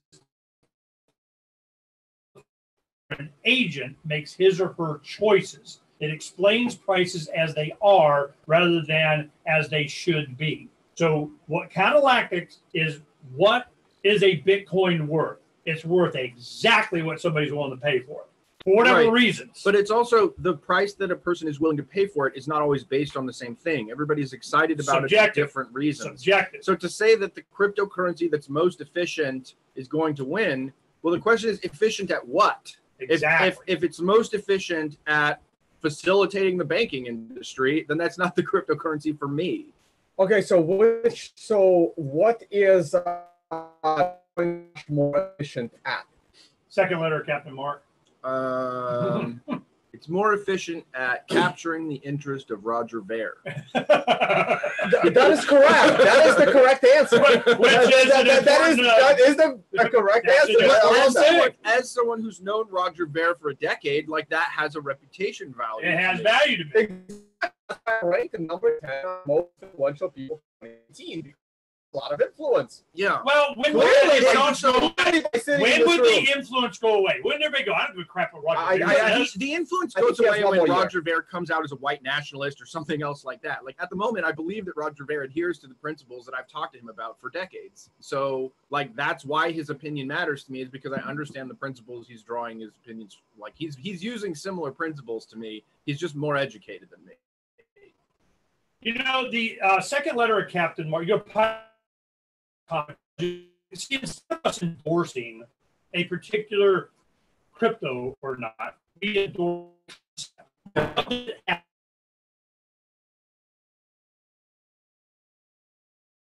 another age. We melted the crown's coin and minted our own. We met in private spaces and traded in secret. But in space, because we got a spaceship, in space, physical money requires tremendous fuel to transport. Digital signals are weightless and can be easily sent to frontier settlements. In a digital economy, piracy requires a new currency that is peer-to-peer without third-party observation that can be exchanged using an encrypted signal. It must combine the solidity of precious metals and the fluidity of digital information. We must move funds further, faster, and cheaper than ever before, and make decisions based on an ever-accelerating flow of information. So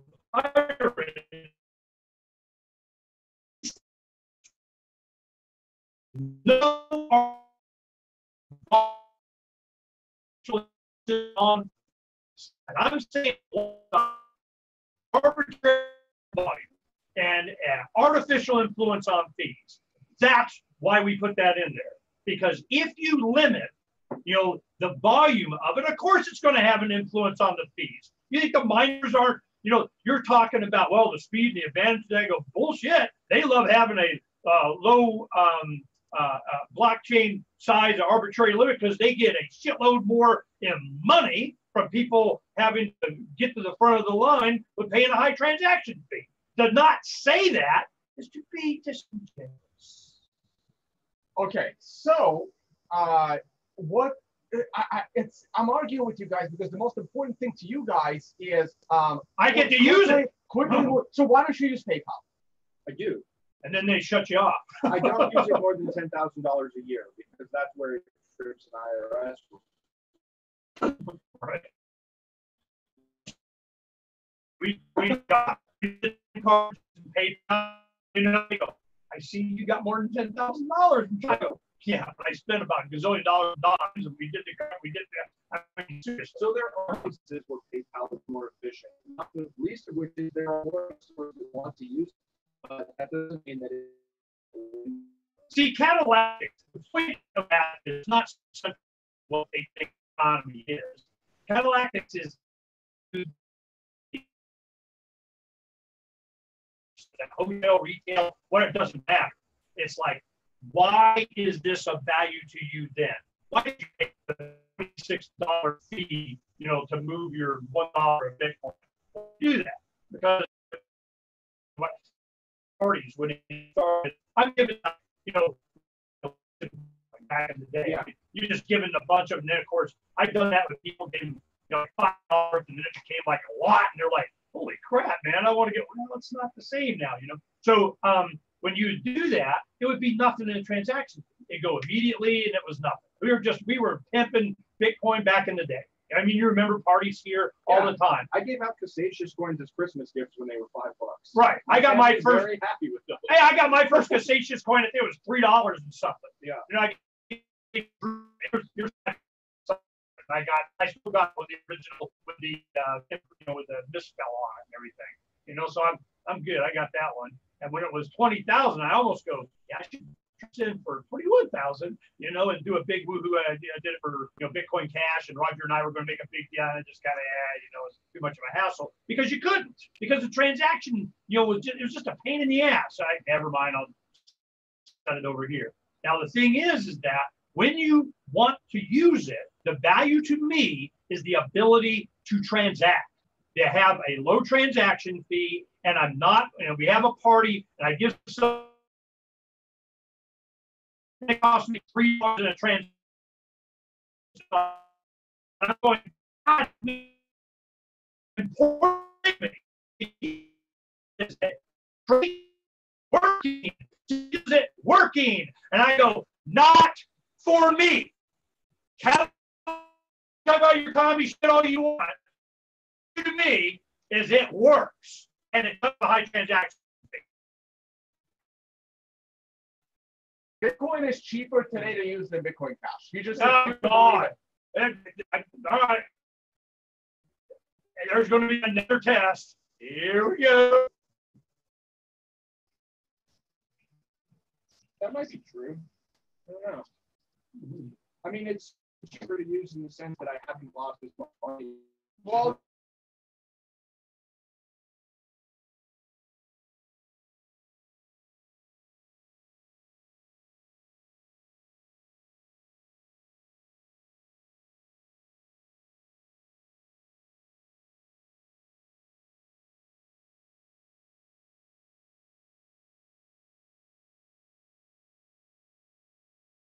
Okay, I have going into that feed.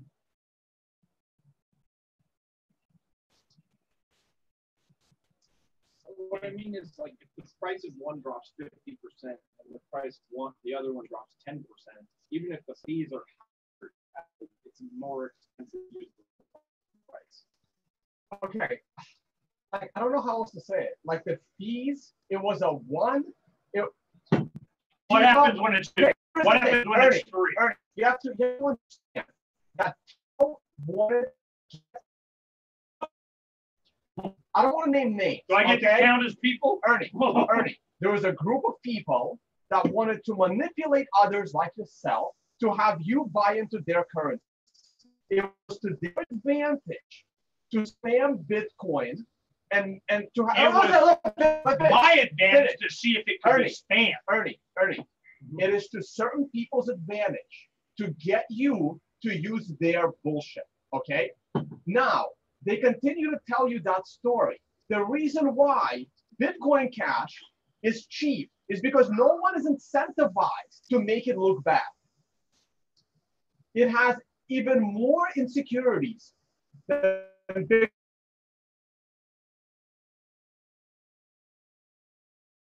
Do you see on the second letter, Captain Mark, any crypto endorsed here? I don't give a shit which one does what I want. But hell, I'm busting. I've been buying up Bitcoin Cash Horizon. Sponsor the Pirates Race Car. That's sort of an endorsement. Like, no, I endorsed the car. You've been doing a libertarian radio show for 20 years, 30 years? 15. You fully understand. 30 years. You fully understand the tactics that are used to convince people to do something stupid. That's Bitcoin Cash. You are using something that is not in your best interest. If nothing else, last year showed the limitations on Bitcoin, period. And it also showed the resiliency of Bitcoin to prevent people attacking it. By spamming it, the transaction fee went up and they eventually were forced to stop, and people switched to SegWit to make those transactions cheap and fast. What's the percentage of transactions in SegWit? Right now, unfortunately, it's still only about 40% because the big companies funded by people like Roger Ver and Bitmain refuse to switch to SegWit. So they are screwing their customers by continuously charging their customers higher fees. We're going to get into what happened to Bitmain and him going, and was that part of, the price just had everything to do with Bitmain is done. They're going bankrupt. Yeah, I mean, but why? Because they invested in shitcoins. Okay. Well, I'm just like, the transactions, what happened, to Craig. I haven't heard about Craig anymore. He got his billion, so I guess he's good. Oh, yeah, I'm going to see him in a couple of weeks. I'm going to try to interview him again.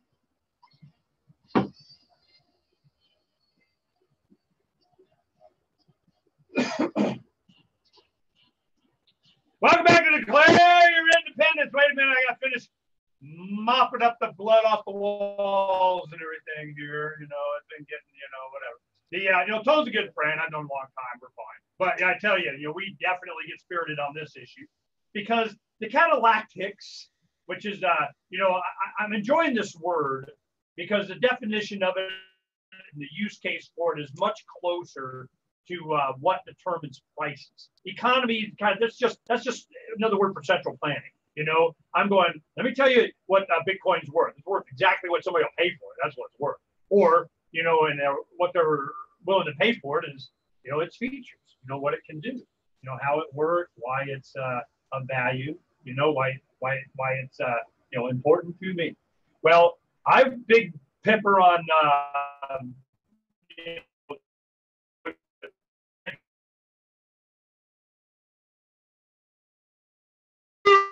okay, so in that concept, when Bitcoin when it went to 20 dollar transaction. Right when you needed it,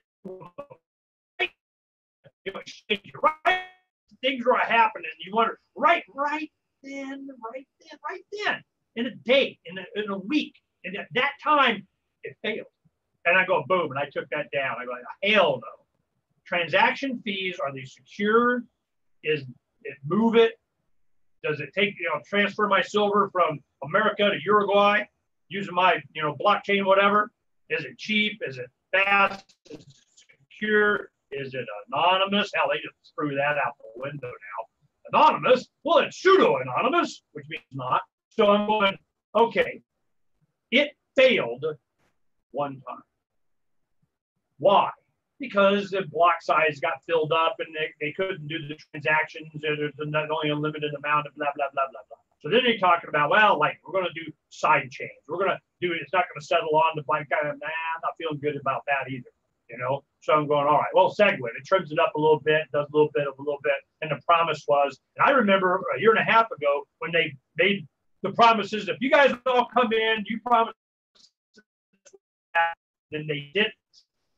That started that started the war. And they lied about what they had, their little compact, and they think you swore they're going to increase a little bit, and they didn't. And that was Catalactics. People came in for whatever their own reasons were and said, screw you, because Bitcoin and fork.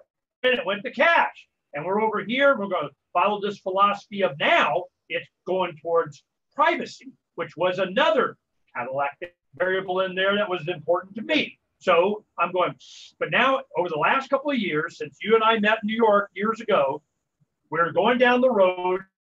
You go to conferences, and they start not having this cryptocurrency thing is a big deal. It goes compliant and not so compliant. That's the line. And it started when Davi and Drew went to San Jose dressed as Darth Vader. Yeah. So tell that story. No, it was in 12, 13. It was before, I met Tom, which was what you said, 14 or something. Yeah, met in April of 2014. Okay, so go ahead and tell this story. This is exactly when we knew way back when where this was going. Go. So back then, all of the early adopters of Bitcoin that we knew, Roger Ver and Free Talk Live, Charlie, Eric Project, and they're all They're all anti-federal. Vitalik was around then too. They were trying to help Bitcoin. Who was? Mike Hearn? No, Vitalik. Oh, Vitalik. Yeah. It all started. It all started as anti-federal back before Bitcoin was a thing, and so we were all itching for an alternative currency. We were all silver and gold bugs, And Bitcoin comes along and we start saying, is this a currency? Can this exchange? More importantly, can this be exchanged outside of the federal government? And for silver. And that was why we were interested. Because Eric Voorhees came on this show when he had sold Satoshi Dice. He went to BitInstant. And live on this show, I did a BitInstant transaction to the bank, and I took cash down. I said, yep, well, here we're going down doing this. Which one do I go? And, Eric walked me through the process on BitInstant. I go to Bank of America. I gave him $200. I got 194 whatever dollars in Bitcoin. Went to a Precious Metals in Scottsdale. We hooked up with them to take it. They took the Bitcoin. I got silver. Loop closed. Charlie gets arrested. Yeah. And I go, you could have saved Charlie by just going to the gold dealer and buying your silver with cash. That was the point. To not use their money. Yeah, God dang it, man. Slap that guy for me.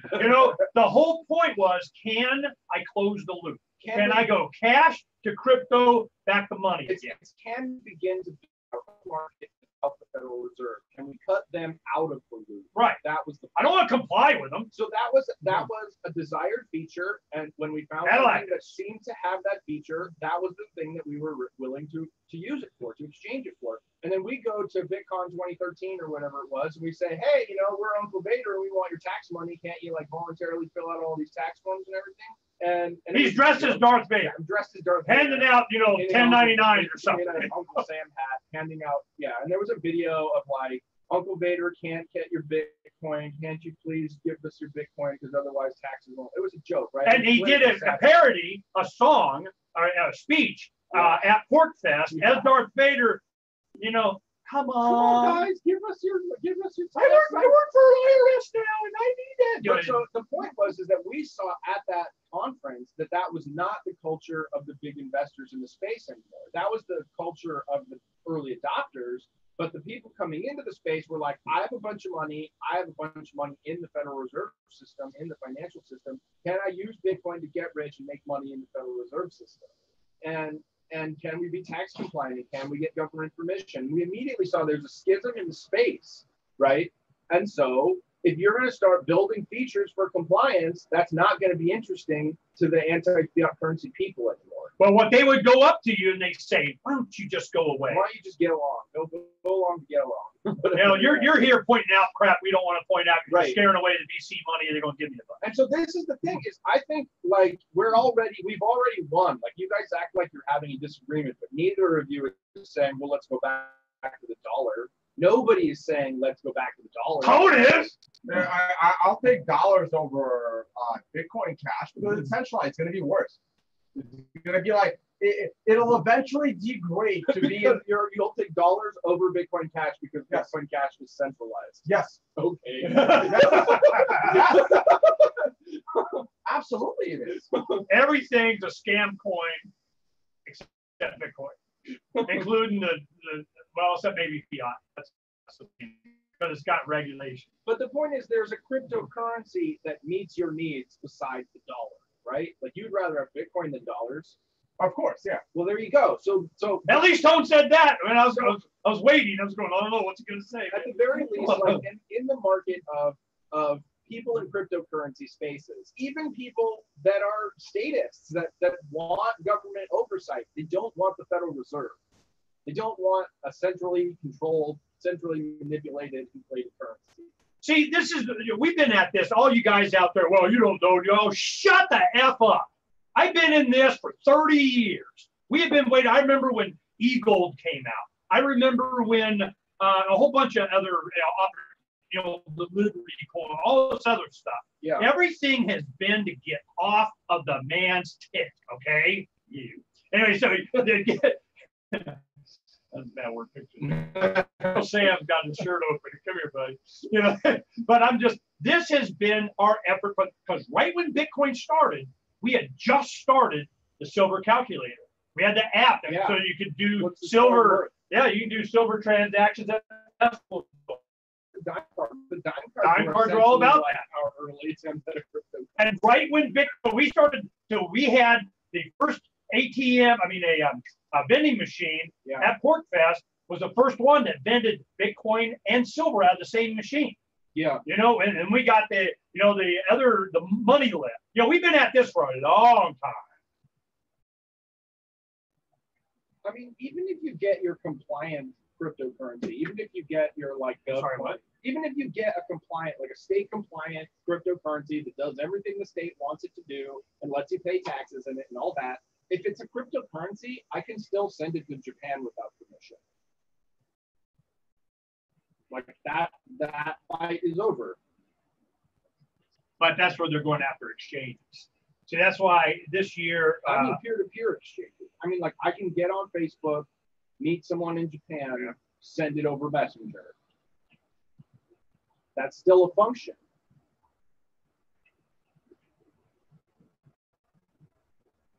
which is Veer with CoinDefault wanted to use flip phones.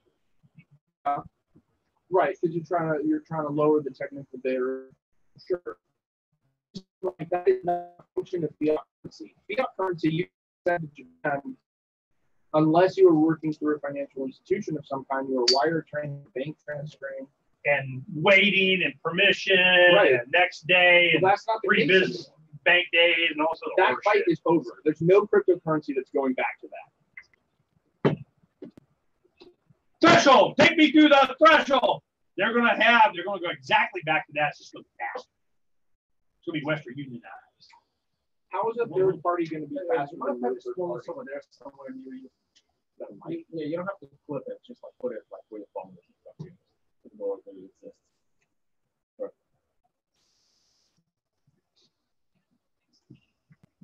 I don't see how that's even physically or digitally possible for third-party factors.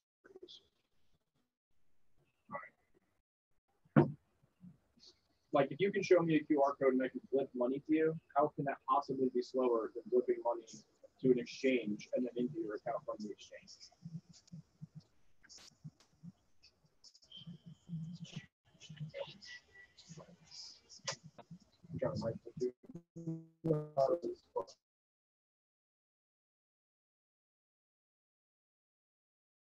I'll try to have people watch you live and I'll upload my video.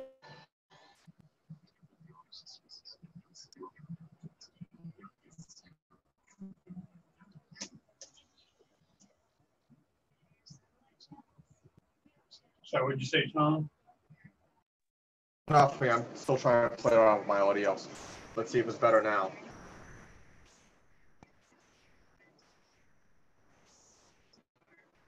Yeah, we're trying to get the levels for the streaming, but no, tomorrow I'm gonna send people to your video, which I can never find on your website. go to freedomsphoenix.com, top left, click into the show.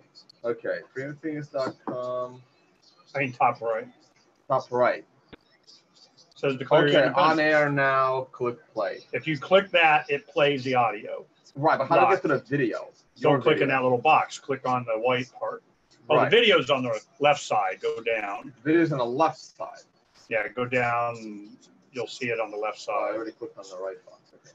Video's on the left side. How far down am I going? You'll see it. You sure? Oh, that's right, because on my computer I can't. It says error loading. I don't know why. It says Adobe Flash or something. Just click on it and I accept can't. it. I can't. But Well, anyway, that's where it's at. all And right. you go to the top right, click on the white part there, and you'll that's see for it the goes audio. to the shows. Right on that. So my computer isn't able to play your video. That's unfortunate. Well, click on the shows. Yeah. Click up here in the white area, Yeah, not I'm in the there. red. I'm in there. And then you scroll down, you'll see the show. That's the link. Right. Yeah, but it's all listen live. That's right. I'll just record.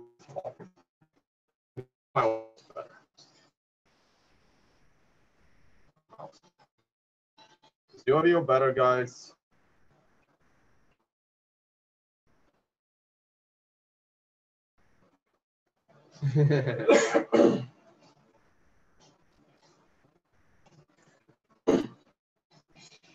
Welcome back to the club. Your independence of me, Ernest Hancock. Woo! And Davi declared his independence and Tone declared something. We're going to find out what it is. All right. So this is the discussion that we kind of left it off at is that back in whenever it was 12, 13 or something, it was one of the first big Bitcoin gathering VC San Jose. I think it was San Jose, wasn't it? San Jose, yeah, San Jose. You know, you're going to get it close to the mic, man. Hello. You know, it's It was called Silicon Valley. It was called Bitcoin and the Future of Money. Get that mic this far. I'm right on top of it. No, you know, you got to be fingers. 2 fingers like this. Mick Jagger. I want to lift that It's thing. tickling my ear. There you go. Okay. I got the same problem now with the beard. You know, mind for this. It's like he went there and we could tell, and I was kind of surprised because at the time when Bitcoin first started going, the first thing that happened, they go to the Liberty community, they went to the Revolution, they went to, you know, Ian and Mark over at Free Talk Live. I think we went to them. Oh, really? Liberty people went to programmers and developers and said, hey, make this stuff. And then they said, yeah, we can make this stuff for our own purposes. Well, once they had Bitcoin, in the first wallet, when finally, it's kind of cool on your laptop and everything, and I'm like, yeah, where's my grandma just button? Yeah. And they finally had blockchain.info was the first smartphone wallet. You can actually take it around with you in your phone. Yeah. When that happened, and as glitchy and pain in the ass that was, but you know, that was the first time you could actually, but it wasn't the grandma just button. That didn't come for me until like Airbits, okay, which you and Drew, you know, introduced me to, and Megan, you're out there going, you know, hey man, got start pimping that. So the thing is I've been from the beginning, you know, back when it was $1.60 something, I first heard about whatever, and it started going. I'm like, all right. But at the same time, we were pumping silver. Yeah. We're going silver, silver, silver, been better good to me. So it was like, I don't know, $11 to $13 or something about, back then. So then it shot up to like 40 whatever. So everybody's like, we're freaking geniuses then. But so my thing is that it's catalactics. What is important to me? Well, it may not what's important to Tone. To me, it was the promises they went into the Liberty community to get us to promote the living crap out of it, which we did. Mm-hmm. I've had all the boys on a bunch of times. Well, the debate back then was, what is the original utility value? Because utility changed, and it was all about proving that it had an exchange value. Now, exchanging is not the problem anymore. Now it's like, what features can we pile on top of it to make it more valuable to other people for other reasons? Well, like you were talking in the break, a lot of the battle is over. Yeah, well, the battle is over. Like, there's no getting this cat back in the bag. Like, if it's not one cryptocurrency, it's another. To do what? I mean, what battle is over? To cut the Federal Reserve out of our market. It is entirely possible to form a market that cuts the Federal Reserve out of the loop. But they're trying to close that loop, Tone. Who's going to do it? I'm doing it now. Yeah, we've been doing it for. But then you're the Federal Reserve. Who's in charge? In charge of what? In charge of your currency. It's an open source program that people can opt into. Right. What are you talking about? Who's coding it? There's no board of directors like there is with the Federal Reserve. There's no Ben Bernanke. I will argue there isn't Bcash. I will argue that there isn't Bitcoin Cash. Okay. It's significantly. We're not even more talking centralized. about any particular currency. but We're talking about the why. I'm looking at Ernie, can I or can I not take my silver, turn it into any crypto, go to Japan and get it and turn it right back into silver again. Can I or can I not move my physical stuff around the world without permission? Either I can or I can't. That was the first thing I did with Bitcoin. It was the first transaction I did openly on the air live with Bit Instant with Eric Voorhees. Boom. Done. Ernie, but it is short-term thinking because you have to. What do you think money is? It's short-term thinking. I want to use it now for this right now. What about the silver that you hold? Is that short-term thinking? No. That's long-term thinking. But short-term thinking was me moving it. But it's both. It's always both. That's why we said the solidity of precious metals and the liquidity of digital assets. That's why we have that in the second letter of Captain Mark. You can use silver for short-term exchanges. Like, that's a thing. It's not just the fact that the Federal Reserve is centralized. It's also what the Federal Reserve is and where it derives its value, and that is fiat. A dollar is a dollar because the dollar makers say it's a dollar, and that's the exchange rate of the dollar equals one. No, the exchange rate of a dollar is whatever you want it to be. If you don't live in America, you have an exchange rate against It's definitely the dollar. what I want it to be. It's what the person I'm giving it to. No, the IRS. The dollar is a dollar. The IRS says the value of a Bitcoin is a Bitcoin, right? Like, that's not an argument. No, that is, because here's the thing. It's about the fact that a fiat currency is valuable because the government says it's valuable and you have to use it. A cryptocurrency is valuable because people voluntarily exchange it for goods and services. People in Venezuela do not have to use the U.S. dollars. They find them very valuable. Right, because the IRS makes them valuable. No, because people make it valuable. The U.S. dollar more. They trust that the IRS will more value of the dollar. You can't trust that the U.S. government print the money more responsibly. I don't trust them. No, they trust that the U.S. government will continue to enforce the value of the dollar. With this here gun that I got. Not backed by nothing, by lead.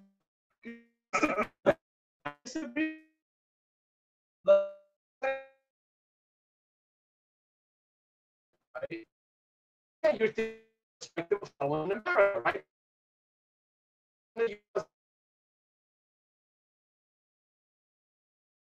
Manipulate the value of the dollar, making them value. The petrodollar starts going away, which is going to see the flood of dollars coming back to America. Foreign policy absolutely is influenced by Damn, the Skip. desire for a dollar hegemony. Like it is enforced abroad. Yeah, no, this is going to be, and that's what the petrodollar is. You know, everybody hears the petrodollar, they don't even know what the hell it means. Let me tell you real simple what it means. It means that Saudi Arabia and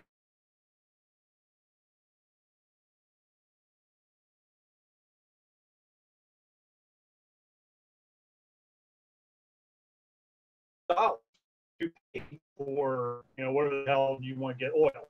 And they go, okay, so everybody has to have, you know, dollars in reserve. It's a reserve currency. They got, well, when that goes away, which it be a coming, what happens? You get shot, invaded, and killed. Yeah. You know, Gaddafi says he wants to measure his oil in gold from now on. boom, dead. So how much to do euros, something about gold, dead? He wanted to use the British pound or something. He wanted to use European currency. So obviously, you got to throw him out because they're threatening dollar hegemony in the world. No, so If there are don't need it. It's technically sound. It's going to the grid Exactly. because of free markets. exactly, it's I'm technically trying- sound. I'm trying. which the Ernie, dollar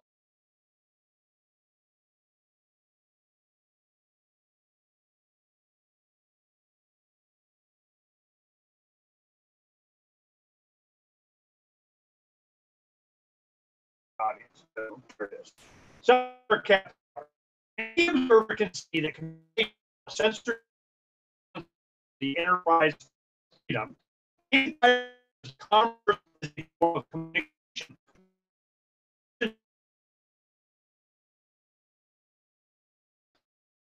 Reduce price and speculations.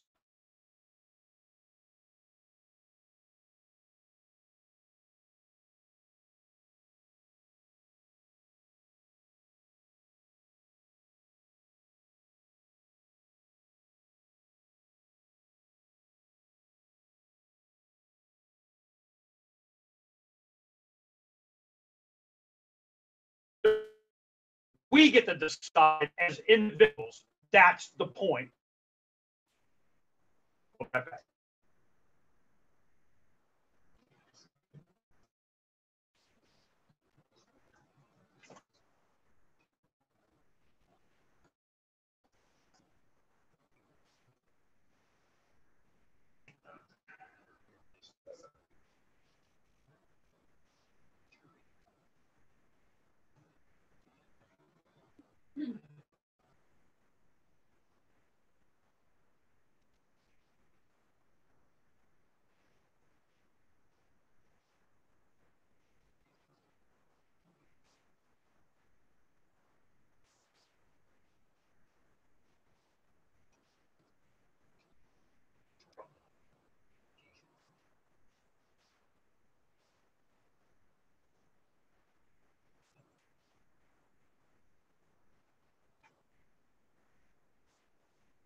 Can't figure out what this.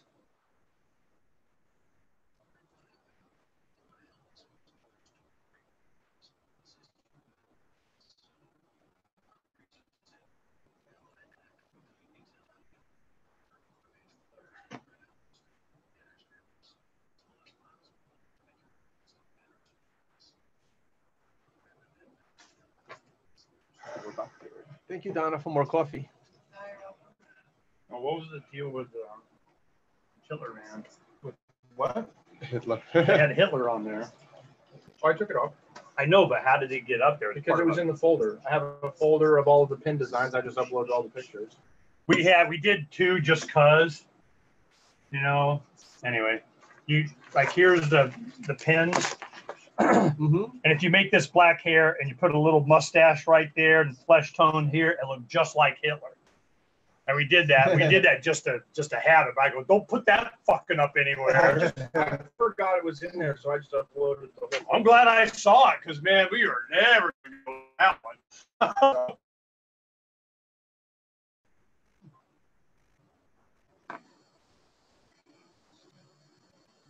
Hey, Ernie. Maybe I should just start recording this locally and just upload this out. So, hey, so I want you to list the properties of your cryptocurrency. You know how you listed of the privacy and all those properties, right? And I want to go through them one by one. Fine, good. Sounds good. Do. Hey, for my audience, I'm gonna try recording this locally. Maybe we'll like upload the last hour as a standalone. You're gonna do your intro, right? I want to catch that. 3rd hour intro. Yeah. Okay, cool. And the because I guarantee in your comment section they're just trying to beat the shit out of me. And Davi. Yeah, they are. Yeah. Bring it on, bring it on. Oh, yeah, my audience is relentless, even though this is a smaller. Bring it on. Because the only alternative is what? They're going to tell me what's important. You know, well, you should believe this. F you, okay, man. We got, you start 6 minutes after, right? I got 5 minutes. Yeah. I'm going to use the restroom. I'll be back. Feel free to come while I'm Oh, yeah, Mike's saying, all right, here goes. Audience, whatever. His audience is beating you up pretty bad in the comments and are all saying Roger Ver is giving you talking points on your laptop. I haven't talked to Roger Ver in over a year.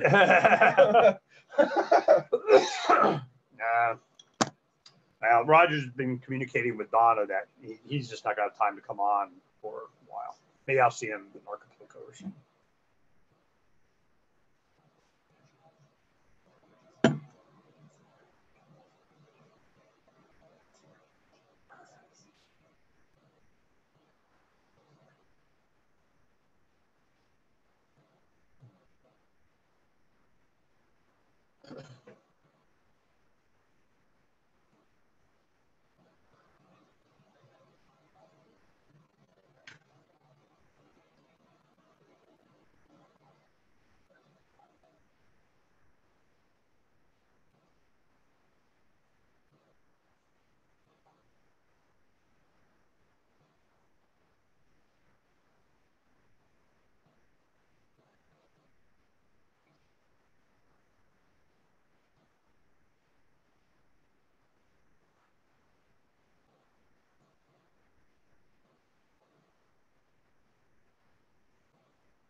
And it's such a good music choice.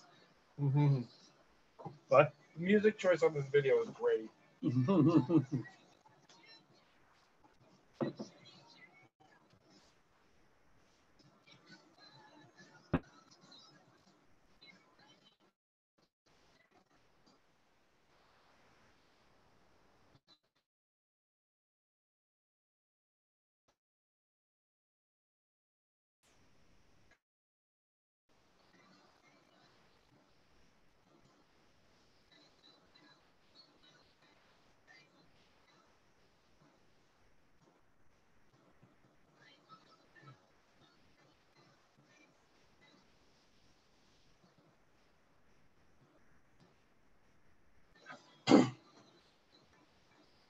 Secrets Without Borders.com. FYI.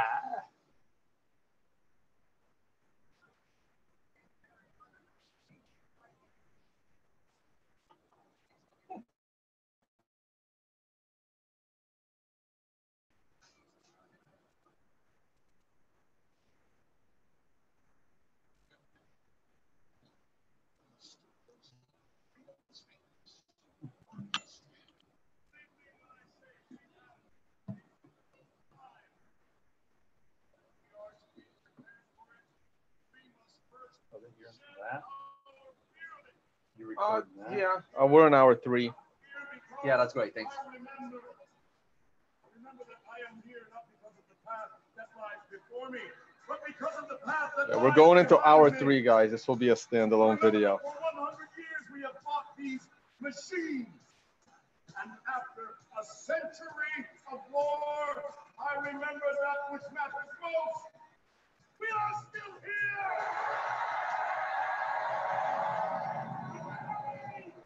Let us make them remember. We are not afraid.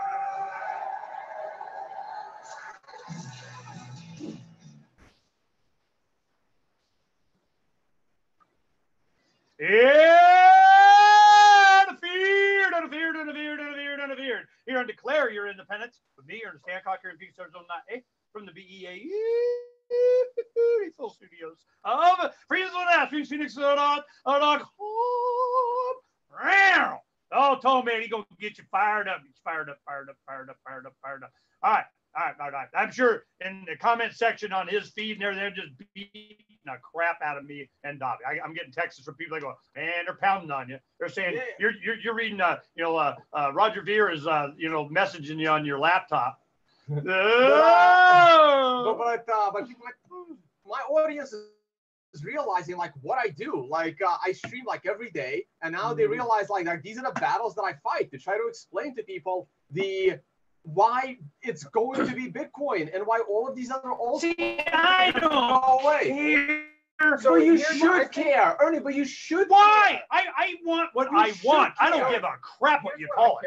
I don't particularly care about block size. Like I understand that block size is going to influence the transaction fee, but I believe that the market is going to find a transaction fee that's appropriate to the block size of the program you're running. Like that's fine with me. I don't know what is correct for the block size. What it appears to me is that Bitcoin as a trajectory is going to move toward compliance and toward whatever government demands of it. And Bitcoin Cash is not. And to me, that is the valuable. It is completely the other way around.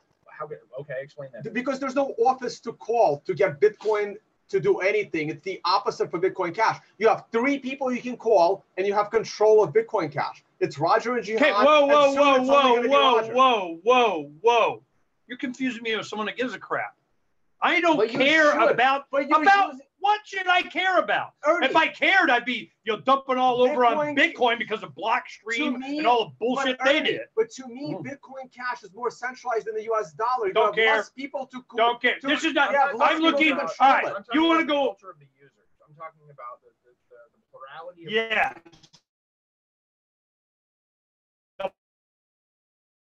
Over the second letter. What Tom?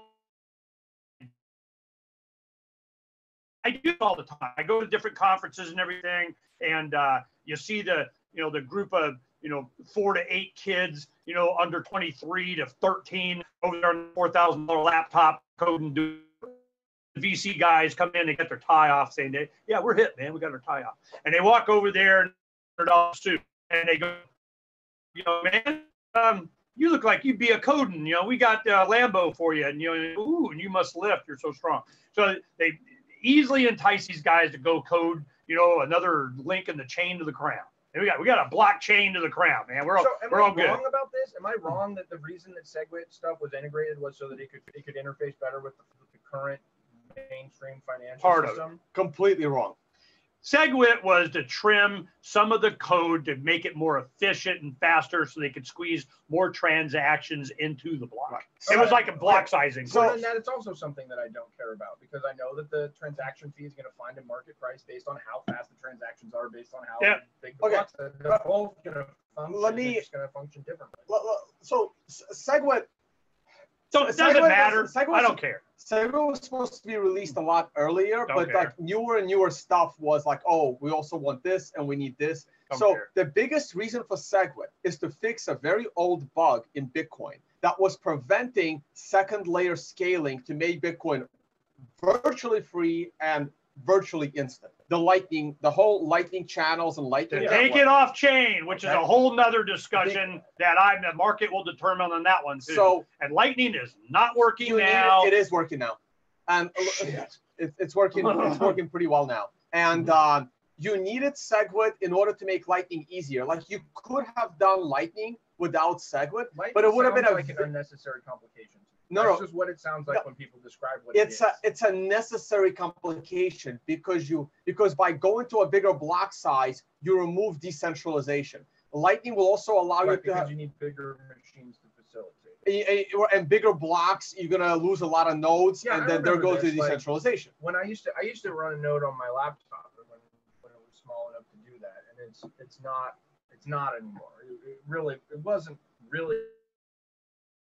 for hours for the thing. Correct. And by going to a bigger block, you're making that process more difficult. It doesn't matter. It's big enough. It's so big. You think it's not going to get big. I don't care how slow you increase it or fast you increase it. It's too old laptop. It's not. Why? Because technology is more. Got on Freedom's Phoenix yesterday. It's probably on the front page right now. Terabyte SD cards. It's useless. Little SD. Go on my phone. 1 terabyte. Ernie, Ethereum blockchain is over 2 terabytes. 1 terabyte in a freaking stamp. You telling me it's not increasing? I don't even want to talk about that anymore. You're just pissing me off. Like people arguing whether gold or silver. Yeah, it don't matter. Doesn't matter. To use to buy when silver isn't. So, but the thing that's also not true anymore.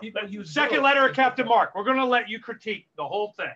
We'll get through this whole thing. You can tell me. I'm not going to critique. You said you wanted to do that. Ernie, you have your theory right. You're choosing a currency that's going to get you into trouble. I'm not choosing anything. Nothing up here says Bitcoin anything.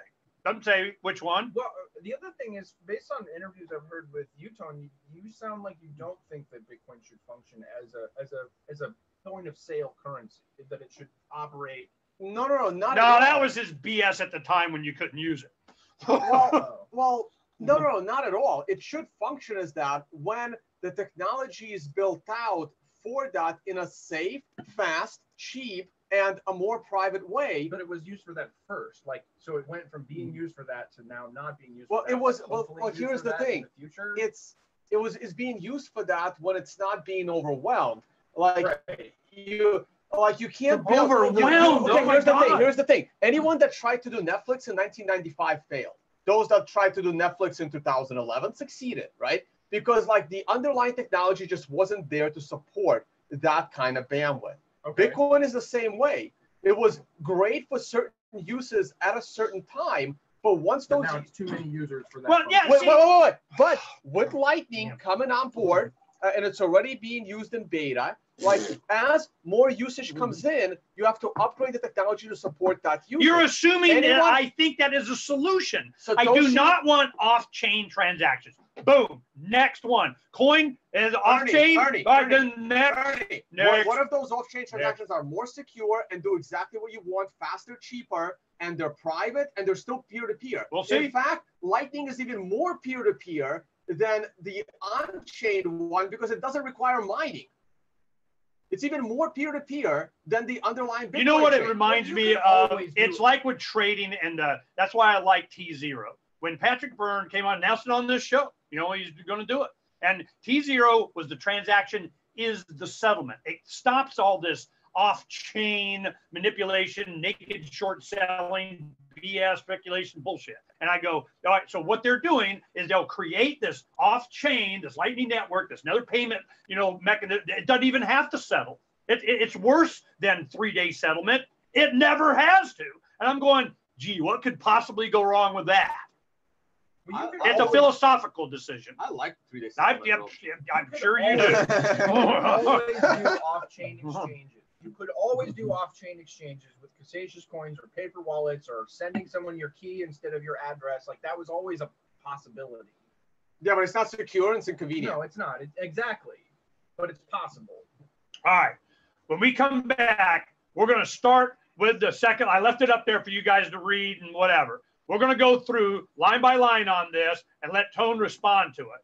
Because you want to know, it doesn't say Bitcoin Cash. I don't give a crap about which one. We'll go through it.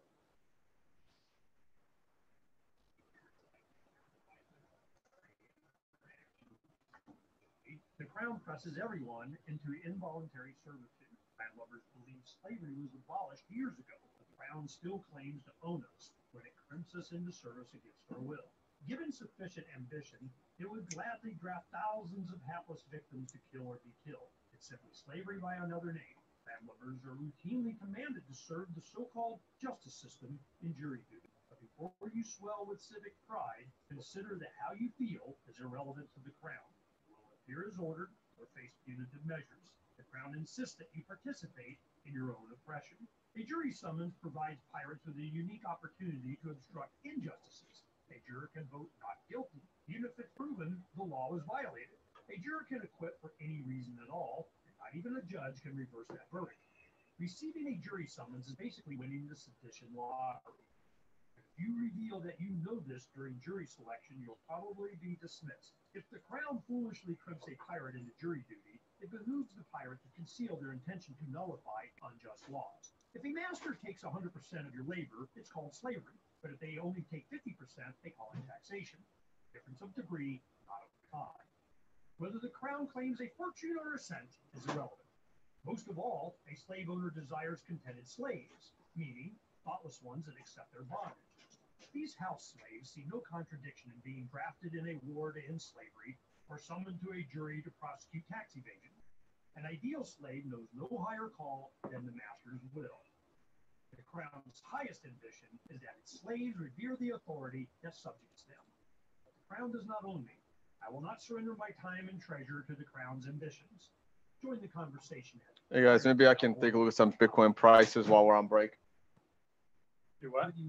I'll screen share to my guys some price of Bitcoin. That's what they're all here for. They're not getting it. For the freedoms you hold dear. Liberty Lobby LLC is doing just that in New Hampshire, working hard to represent you, not some special interest group. All right, let me see what we got here.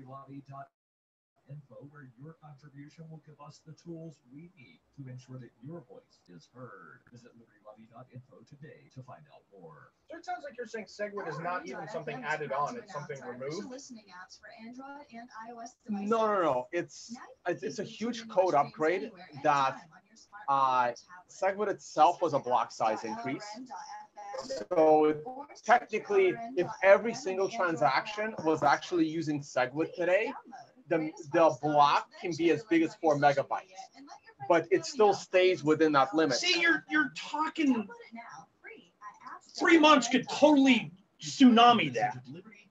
If it's not scalable, if But it's that's not what going to be able to do it, that's why we're doing this IPFS Ernie, server thing. Good luck with that. Hey, but you know, I'm gonna get what the fuck I want. Watch. So SegWit itself, It's like ballooning larger. SegWit itself. Again, not know the details on SegWit, but the way SegWit basically redid how data gets stuffed into the 1 megabyte block, right? So SegWit itself was a block size increase, and the more people use It's like a zip file instead of a block. Right. Something like that, yeah. But everyone needs to use SegWit for that to work. If everyone actually used SegWit, that 1 megabyte block that I download has 4 megabytes worth of transactions. So that's immediately a 4x, right? On top of that, it fixes a bug to make Lightning Network easier to program. And all of the SegWit transactions will give us the runway for another few years. After that, the Lightning Network is fully integrated, and now you don't have to worry about scaling anymore. In fact, the miners didn't want the Lightning Network because it would make transactions too cheap for them, because they profit from transaction fees. Sure. 602-264-2800 and now, Ernest Hancock. Yeah, nothing happened in the chart since yesterday, guys. There's nothing interesting. What?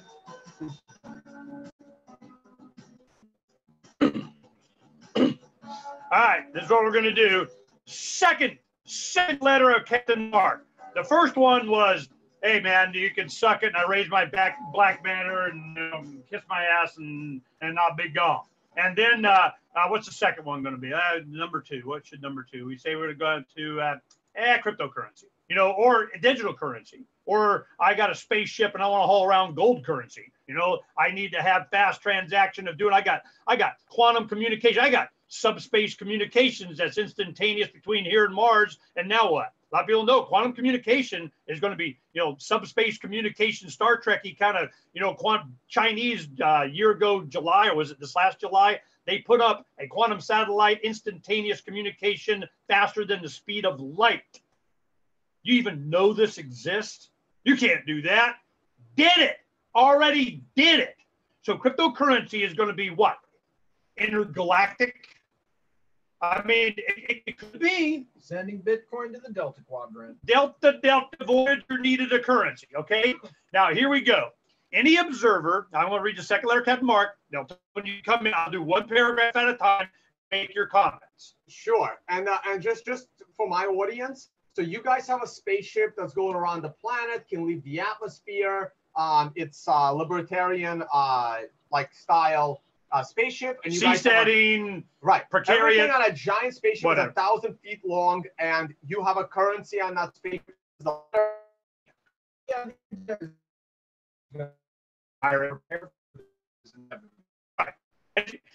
We have a year after we were doing this. Oh heck, not even the years, like 6 months. Sergey Brin from Google bought a big giant hangar. It was at Northern California or Southern Oregon or something. They have, and he's building his own airship right now. You're not hearing about it. What hell happened to Larry Page? He's going to be docking his flying cars inside Sergey's blimp, or his airship. And I go, this is after I go, here it comes. You go in a Google image search or any image search, and you go airships. It'll blow up all over the place. They, them, those that won't leave us alone. Who are they? There are those that just want to be left alone and those that just won't leave you alone. And they, them, those that won't leave us alone, they don't want you to get out of their grasp. They don't want you to go. So no matter what we say, they always got a GPS coordinates of your front door. And I'm going, yeah, but what if my front door moves? And in space, then what?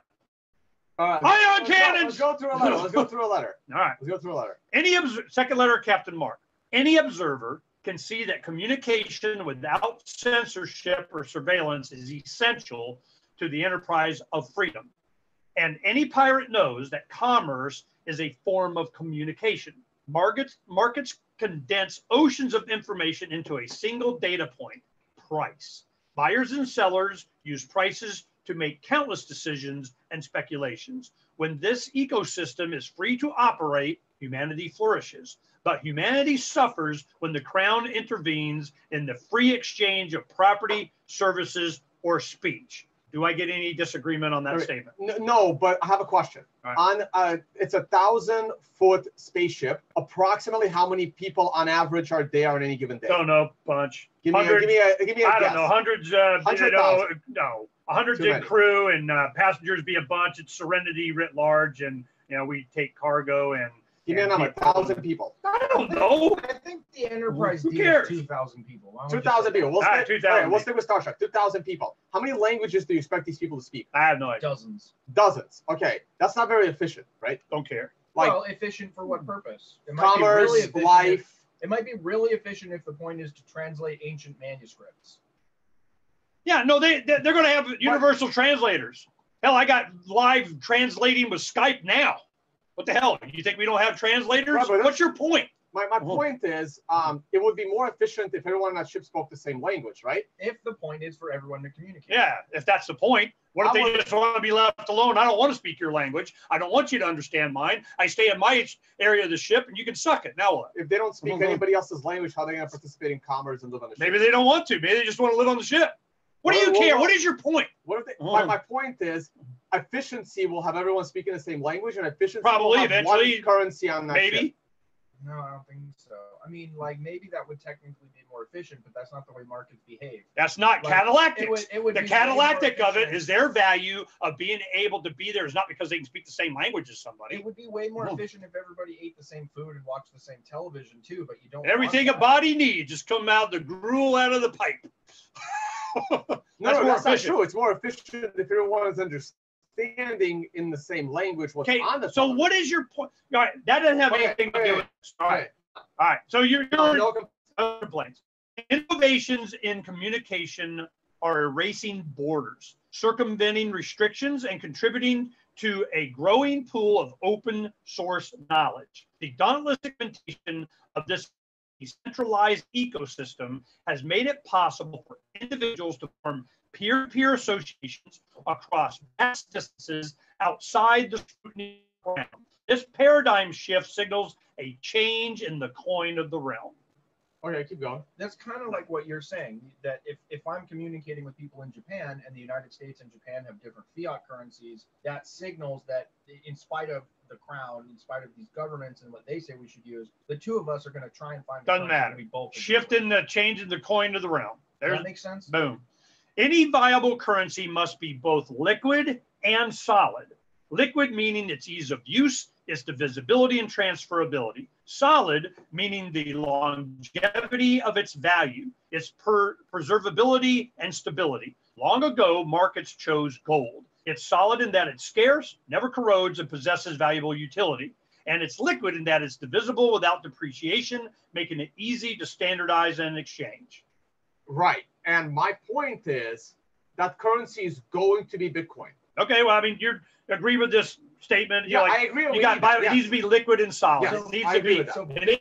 It needs to hold its value. It needs to be divisible without depreciation. You know, that's a definition of money. Absolutely. Bitcoin and cryptocurrencies have really succeeded at liquidity. Like they are way better than fiat currencies at being like mobile, but they have not been terribly solid in the sense that the price is stable. But that I think on my fact that it even has a price is, you know, it wins. On a long-term scale, it's been upward sloping, which is good for us. Doesn't matter. My thing is if I go in and out of whatever, and I just using Bitcoin, and I keep saying this, it's my silver moving tool. That's it. Sure. You know, you know what it's worth? I don't know. I get this much, and still going to get probably within 5% of cash to make the transfer in Planet X. So I it's mean, a you little know, bit like a housing bubble. Like the fact that it is constantly upward sloping is good for us, and I'm glad that I make money at it. But it is not necessarily good as a function of a currency. And what I'm hoping and what longevity I think would want is that what we're witnessing is price discovery, not constant appreciation. And we will not have price discovery until you have mass adoption by the grandma just button. Not because some fiat says, not because the crown tapped you on the shoulder and said you're allowed, not because it's GovCoin, not because when people start using it, and that will overwhelm any of these controls they have on. You know, there's all kinds of manipulations of stuff, but eventually when people are in the market and they overwhelm the interest in the market of the bankers or the insiders or whatever the hell, then you find the price discovery. Crypto Tip is the ideal outreach tool to help new people discover cryptocurrency. Believe, and it's my speculation, that in the long term the price will stabilize. Well, you don't really necessarily want it to stabilize. You want it to slowly appreciate in value. And because Bitcoin only has 21 million Bitcoins, it can do that. Now, to me, all of the other crypto are inflation on top of Bitcoin. Yes, there are lots of ways to listen to Free Talk Live. Meaning there's more digital units out there to trade. Right, and it's just inflation. So have you read the book, The Bitcoin Standard by Saifedean? I strongly recommend it. And it explains why silver can never be money again. And he's a Austrian economist. And I mean, that was great for me to read because look, I have silver in my vault just like I have gold in my vault, right? And I wish he had that book out before I started buying my silver, because I would have never bought it. Okay, and here's what he explains. You know, the historical ratio of gold to silver in price 17 to 1 used to be like 4 to 1, and then it's 17 to 1, which is their which is their mining ratio of 17-1. But now it's like 80-1. Yeah. Right? And it keeps rising. And he explained why that is. He explained that back in the day, silver was the micropayment of gold. You couldn't buy your cup of coffee, Right. you couldn't It's buy the your lightning bread. network of gold. The That's light, the point I was exactly. trying to But in the 20th century, gold became backed by fiat currency. Right. And the fiat currency became the lightning network of gold. So now, if the government never got off the gold standard, you can pay for that cup of coffee with pennies, right, that are backed by gold. So silver had lost all of its monetary value because it was no longer needed because of technology as a micropayment. And that's why that ratio keeps blowing out. Per se, it's fiat, but yeah, Well, it's declaration. The banks Well, had no, it their is own technology, currencies. right? Because it's and now. Each bank had their own dollar.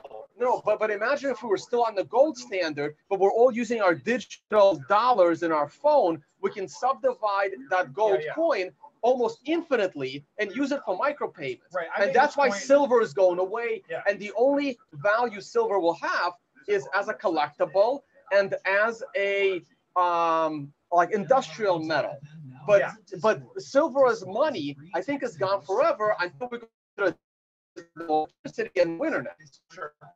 So I used to for a thing called the Silver Circle blog, which was like a silver currency, alternative currency movie blog thing, right? And I wrote an article called Sci-Fi Money, where I basically made that same argument that what currency needs is liquidity. Digital data transfer is going to become the role of silver in a sci-fi money. And I kind of talked about like what is it? Gold pressed platinum. I used the Ferengi currency as a model, Okay. but yeah, I'm making the same point. So and it's the same thing for me with all other cryptos besides Bitcoin, because Bitcoin is still the best store of value across all cryptos. Is this debatable at this table? You mean it's the most stable? It's the most right. So to me, only by comparison. To other cryptos, yes, all you have is comparison. Right. It's the most stable to other cryptos. So Bitcoin is the best store of value amongst cryptos. Agreed? Amongst cryptos. Amongst cryptos, Bitcoin is the best store of value. Meaning it's the most solid. Correct. It's the one that if I told you, if I handed you right now $10,000 and I said you cannot touch it for the next 5 years, you can put $10,000 into Bitcoin or $20,000 into any other crypto. What will you take? Get ready. I don't know.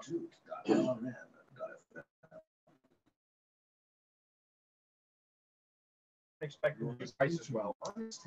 Over 5 years? Yeah. But that's speculation. Speculation on the technology. You got some actual factual information. We're going to yak about it here with Tone Avay. Tonevay. That's a dog. All right. Man, we're going at it. All right. And we have a lot of overlap here, but all this is going to be moot when it just kind of, and we're there. And it's done. And it happens again. Because we had this discussion over a year ago when all this was happening, and Tone, got out his juggling kit and went to town, and I'm like, wow, okay, well, we'll see if he's using the same balls when we get to the next time, because the next time be a coming. All right. So now we're going. Let's see. We did that's divisible without depreciation, and so on. Then we get to the fourth paragraph of the second letter of Captain Mark. Today, you got to answer this. Today, the Crown produces a fraudulent paper currency and mandates its use. It makes up for paper being less solid by making it more liquid. Constant inflation depreciates the value, while an ecosystem of privateers compete to extend the life of the lie. Central bank. Credit cards and online payment systems transfer huge sums of digital that was never even printed. But like any skullduggery, it's only successful until the mark wises up and collapse becomes a mathematical certainty. Anything you disagree with that? Well, no, I don't disagree with it. I just want, I mean, I'm here to explain to you why Bitcoin fits your definition. We'll get to that. We're getting, and not other cryptos. We're getting there. Yeah, we're still talking about fiat currency. Yeah, the fiat, credit cards, online payments, and think, well, we need a digital. Yeah, what do you think credit cards are? I agree with that. In your terms, essentially what that's saying is that PayPal and credit cards and all these digital ways of digitizing the dollar is like a lightning network for fiat currency. Right? Like I don't have to transfer physical dollars to you. I can send you digital signals and then promissory notes for promissory notes for promissory notes. Right. And if we were still on the gold standard, the ability to use, let's say, PayPal and Google Pay with dollars backed by gold, that's like the lightning network of gold. Yeah. Okay. All right. Now, make sure I'm in the right place. Okay. Class becomes a mathematical certainty. Now, the Crown uses digital currency as a new tool of predation, granting it unprecedented power to surveil, censor, seize, and destroy our wealth at will. The Crown invades servers, seizes records, intercepts signals, and freezes accounts. So the currency of pirates must possess features to defend against this weaponized money. And my point is that weaponized money is what Bitcoin is becoming. The compliance technology and all the we got to comply and demand comply is weaponized money and exactly what I feared it would be. And I'm here again, like I am every 3 months, to explain to you why your understanding of Bitcoin is wrong and backwards. Well, I'm not saying Bitcoin. This paragraph is about the digital dollar. Yeah. This is about the it's also the regulated financial system. I don't want Bitcoin to become this. It invades servers, seizes records, intercepts signals, freezes accounts. Can they freeze an account on Bitcoin? So, yeah, no. if you're on Bittrex, they sure as hell can. But that's not Bitcoin. We all agree this paragraph. I know. That's my point.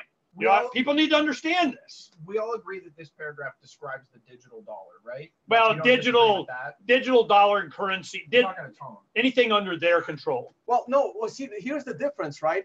You're right. It does apply to the digital dollar, but to me, it also applies to all other cryptos other than Bitcoin. No, which is, God, make that connection. Which includes Bitcoin Cash, right? To me, of course. To me, Bitcoin Cash. Can they freeze accounts?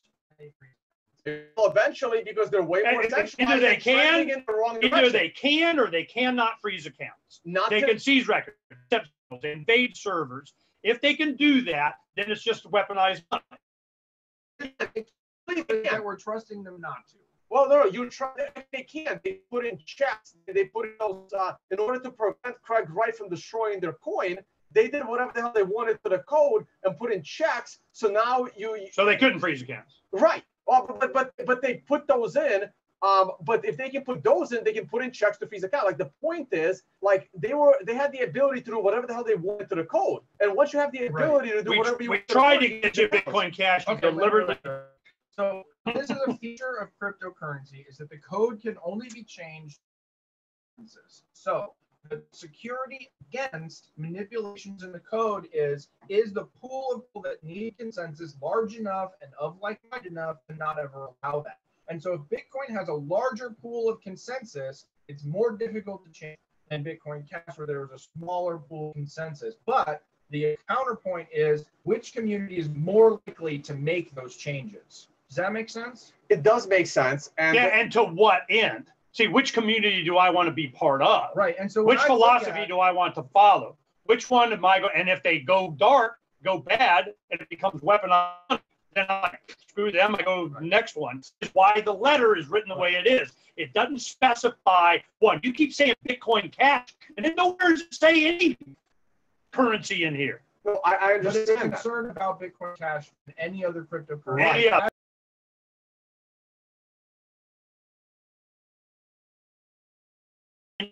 Someone can manipulate and do and take and whatever, and can use money against you by you not having access to it, by them sort of doing it, whatever. That's the point we're making. All right. It's kind of like saying pirates are like a voting block, and we're bringing our consensus. Absolutely. I can't tell you how many times I got different, people. Davi and I were on a conference call for over an hour last night with a bunch of, we're doing change and getting servers of the whatever the hell. And I'm going, this is coming in 2019, 20 freaking 19. By 2020, you're going to see Bitcoin's going to survive the popularity of digital currency, or it's not. And it's going to be, well, I guess we kind of lost that battle. We're now, GoldmanSucks.gov coin. I mean, it's going, we're compliant. See, they're not compliant. They're exactly what Craig was saying. You're just a bunch of pedophile terrorists that are wanting a drug deal. I'm going, and your freaking point. Yeah, well, Craig Wright wanted to have more control over the cryptocurrency, so he created his own. This is no different how Bitcoin Cash started, how Dash started, how everything. Satoshi wanted more control over a currency than the Federal Reserve allowed him. See, that's the thing. So he launched his own. No, Satoshi didn't want control. That's why he was anonymous and he left and is decentralized. Well, he programmed it though. He launched it after. Yeah, for him, because what he wanted. His control. He just needed everybody else to participate and get what he wanted. And then he had people voluntarily accept the system he established. He didn't do it because he didn't want it. Everyone who launches a cryptocurrency does so because they want something that's different than. No, I absolutely disagree with that. Satoshi launched it because he did what somebody else wanted. Everyone that launches an altcoin wants full control over the currency, no different than the U.S. government. Yeah, they do it for whatever they want, for whatever reasons they want. Right, and this is why there's always this like hot moment in every altcoin where when are you going to take your hands off the wheel, right? Like everyone has their hands on the wheel at the beginning and promises they're going to take their hands off the wheel, whereas Satoshi launched a piece of software with no hands. Yeah, it's like Noah from Decentralized Thought. He goes, these are non-starters for me. If they do this, they pre-mine that, they got this, they did. There's just, all it doesn't matter the tech, doesn't matter, he's got his own philosophical bent on what, he determines is important. So I'm going, okay. So last time I had Noah on, I go, it was just like early December or something. And I said, the next time we talk, I want to talk about exchanges because I can see that's where the man's coming. It's going to be, you're not allowed to do it. So what is going to happen? You're going to see a big push on Bitcoin being, hey, we're compliant with man and be exchanged. We're the only ones that can do without a Hellfire missile. We're going after, you're not allowed to exchange it and participate in the traditional banking system. And I wasn't in this space for that. There are basically two types of advertising, direct response and branding. Radio's great for direct Okay, when we come back, we'll go to In Another Age. We melted, and we'll get to that part, and then last one, and then we'll do, because you don't see nothing in here about any particular currency intentionally. No, I know. We're like, I don't give a shit which one does it. No, just do it. I know, Ernie. We still got to talk about examples. Ernie, I come on this show to try to convince you to be on the right side of history. What? Which means what? Because I don't give a shit what you call it. Why am I on there? What's it going to do? Be more compliant? Because it's less compliant. Because it's less people in control. You made a great point about the pool of consensus. The pool of consensus on Bitcoin Cash is tiny. The pool of consensus to put in checks into the code was non-existent. The pool of consensus. The size of Bitcoin Cash, participation now is what year on Bitcoin? 13, 15, 2016. I mean, when was Bitcoin legitimate then? See, you compare something, going, that don't mean shit to me. You know how many people, they didn't even heard of Bitcoin. So I'm going, so was Bitcoin legitimate in 12? Was it in 14? It's not about being legitimate. It's about being what you want. It's about following a currency that fits what's in that letter. Thank you. Exactly what it's about. And you're not following a currency that fits to your definition of a perfect currency. The first thing is that I can use it. You are, and that the transactions aren't, my problem more is this. Fee is more than what I'm spending. You're talking the right stuff, but the thing on your wall is the wrong thing. Really? When Bitcoin survives this next influx, then you can tell me about it. There won't be another influx. But there's not. I'm hoping that it survives it, but the reason why you ran into that was because it got I talked about that when it happened. I go, we're going to find out. Can it survive? Bitcoin.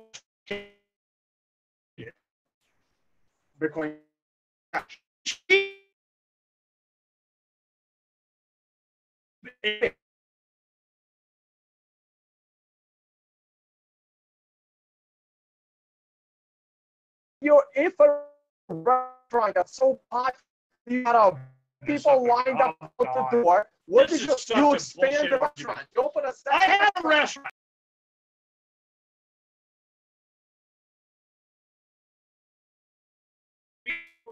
Little happy restaurant over there. Someone else is going to get the vast majority of McDonald's. And that's what Bitcoin did. Like basically, Bitcoin has made that restaurant 8 times bigger over a year ago, and you're complaining that you still can't get into that restaurant when you could for free. No, I'm saying we're going to find out whether you can, because you got chains, fast food, or you could be freaking chain of Ruth's Chris Steakhouse. So basically, whatever. The restaurant you were going to started getting a big line. You went to a crappier restaurant. That restaurant expanded greatly, and you refuse to acknowledge that the better restaurant has greatly expanded. Hold on a second.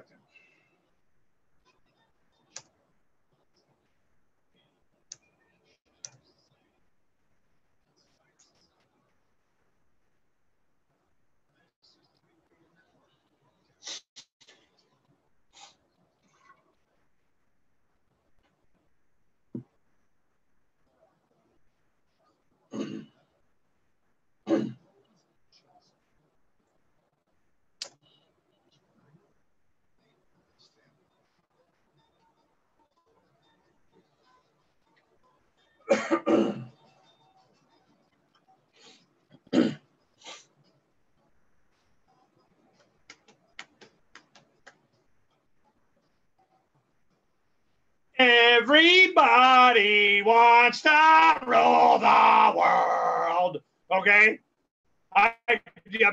Yep. Somebody, my world, freaking my world, I'm going to rule my world. My world is my world and mine. Damn it. Or it's somebody else's. More like every world has somebody that wants to rule it. Yeah. Mostly me. My world. Guess what? My world's sitting in this chair, my body inside, and mine, and none of your business. It's mine. In another age, we melted the crown's coin, and minted our own. That's what pieces of 8 were. They just melted down, whatever, and they had their own pieces of 8. In another age, we melted the crown's coin and minted our own. There's a way of hiding the source. Like if they're not marked by the Spanish crown, then nobody knows where. Right. It's divisible and kind of biting. We met in private spaces and traded in secret. But in space, physical money requires tremendous fuel to transport. Digital signals are weightless and can be easily sent to frontier settlements. In a digital economy, piracy requires a new currency that is peer-to-peer without third-party observation that can be exchanged using an encrypted signal. It must combine the solidity of precious metals and the fluidity of digital information. We must move funds further, faster, based on an ever-accelerating flow of information. So, pirates require virtually instantaneous transactions with no arbitrary limits on volume or artificial influences on fees. Most importantly, a pirate currency must preclude centralization. It must endure as a decentralized network in the adversary that wishes to crimp it into service. It will become another link in our chain to the crown. The choice, a superior currency with these features, will result in the obsolescence of the coin of the realm and the extinction of the crown itself. It's nothing less than that, Tone. There's a sense in which cryptocurrency does this. A blockchain by its very nature is third-party observation. It's a ledger. Yeah, but it doesn't if it's anonymous, it doesn't tie you to that. Okay, you have a big problem with what you just read. Of course you do. And the big problem is technological because we don't have unicorns, right? I mean, they're magical creatures. Maybe you don't have unicorns. I got plenty of unicorns. I don't have right under my desk right here. So and a pony. Right. So Ernie, so space and time to make instant, and that is that's technologically impossible, right? And this is the point. So if you're gonna do what you're trying to do you know what helps you get there? The smallest block possible, because you gotta send that data to somebody else, and you want to send it over big distances. So you want that block. You're the only faster and cheaper. I'm not saying free. Right. Well, fine.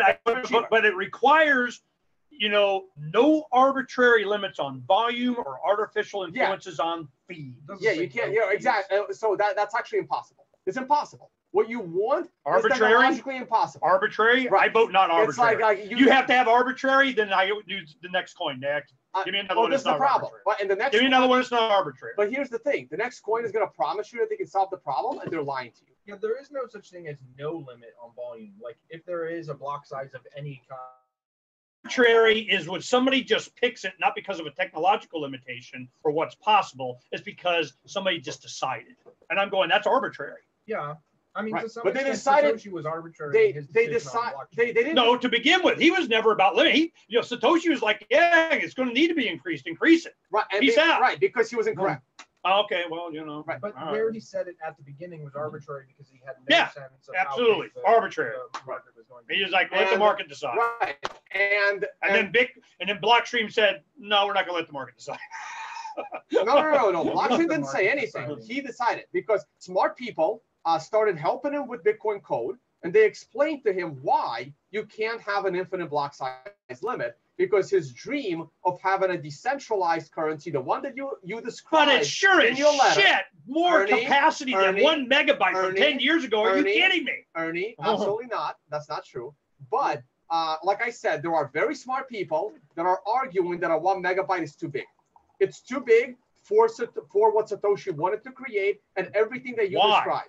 Because the bigger the block, the more centralized it becomes, and all of your dreams. So you want it to be side chains.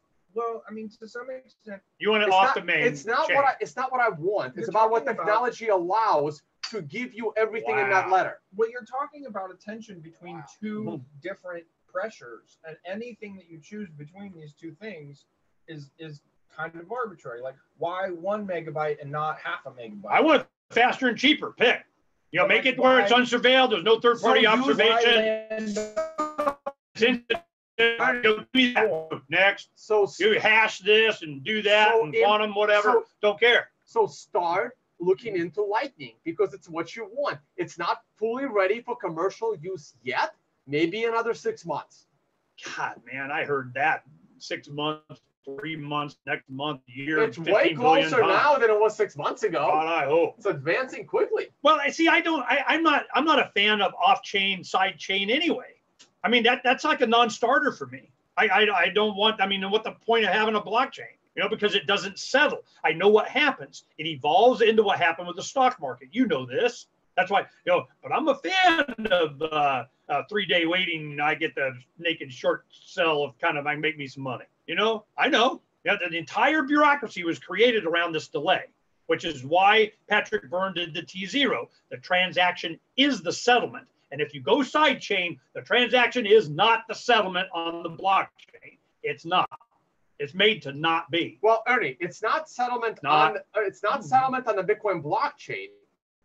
Settlement you can't just take back. No middleman, right? Just because it doesn't. Who decides when it settles? Just because it hasn't been imprinted into the Bitcoin blockchain. Who decides when that happens? The miners. Or when the Lightning channel is closed. Just because your transaction did not settle to the blockchain doesn't mean it doesn't hold the properties of peer-to-peer, doesn't mean it doesn't hold the property of censorship resistant, unconfiscatable. All of those properties that you care about can still exist through a sidechain. I tell you exactly. For the people, if I'm wrong, I'm going to describe for the people before we run out of time, and you can tell me if I'm wrong. It's going to be like you're trading on NASDAQ, you're trading on the commodities market, you're trading on the New York Stock Exchange, you're trading on what? It's a different chain. It's a different settlement. It's like on this, until you settle in your bank account, it's not settled. But there's no middleman. You're describing middleman things. That's a terrible comparison. You cannot compare Lightning to the NASDAQ because the NASDAQ is a middleman and Lightning has no middleman. But if you control the channel, if you're not lazy, you control the light channel. Close it at any time. Which has to have enough preloaded Bitcoin in order to make transactions. Correct. It has to be on there to do it. If I go and try and make a pizza on a, if they didn't have enough on there, it doesn't work. It's like you have to have money to spend. Yeah, you got to have it. It's like you got to have it. Might as well call it a savings account. And that's exactly where. And that's exactly where Know Your Customer and KYC and what do you call it? Anti-money launderers is going to come in. We're going to go on the Lightning. See, we know.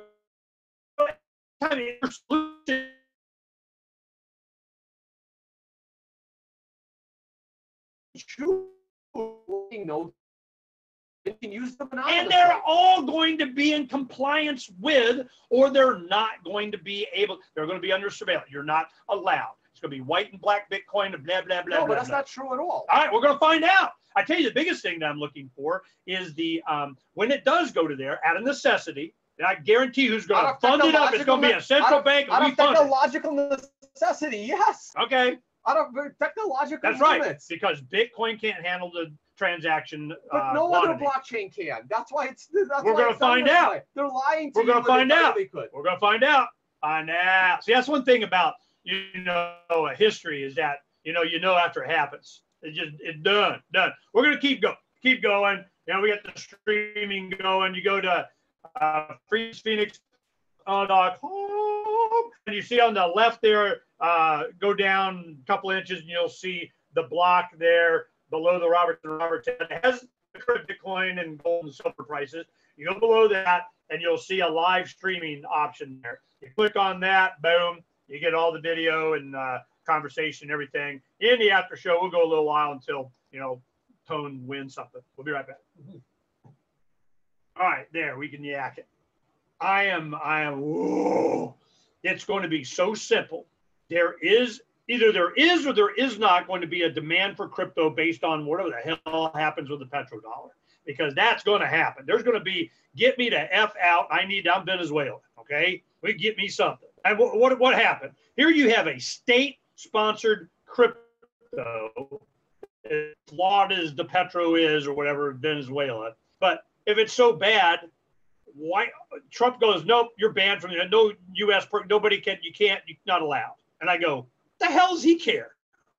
Why did he even do that? Well, they're going to get money and they get to, have more. I don't care. So then we have, they're saying you government services and taxes, you got to pay in the crypto. You want to get our oil, you got to do it in the crypto. So I'm, wow, let's see how that experiment.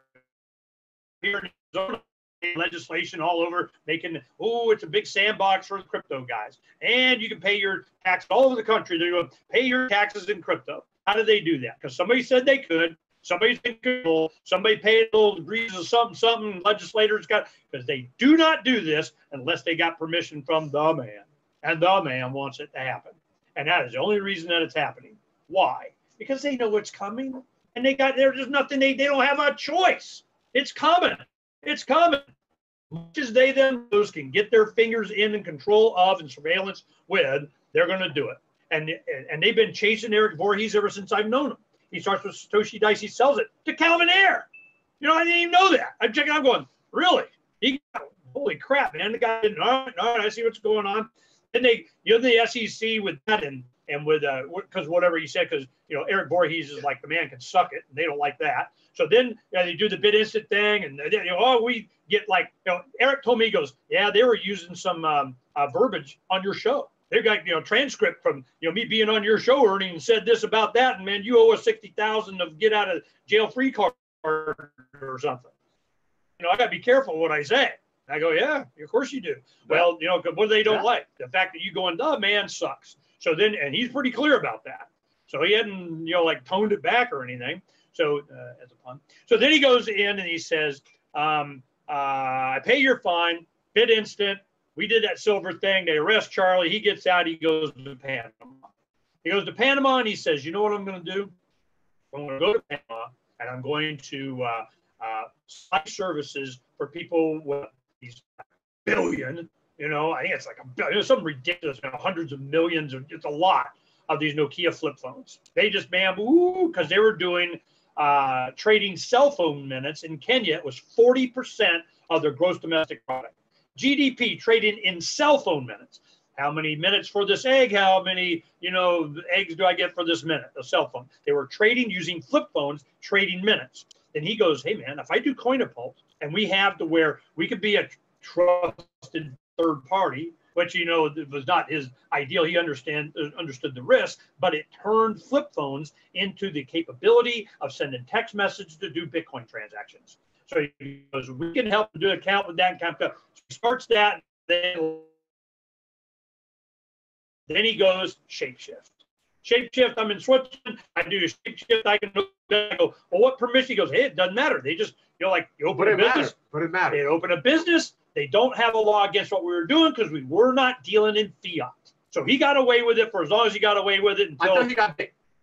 Exactly, until the man showed him their Hellfire missiles and you're not allowed. Right. So they come in and said, oh, you're not allowed. And you got to comply with. So they've been chasing him. Satoshi Dice, Bit Instant, Coinapult, Shapeshift.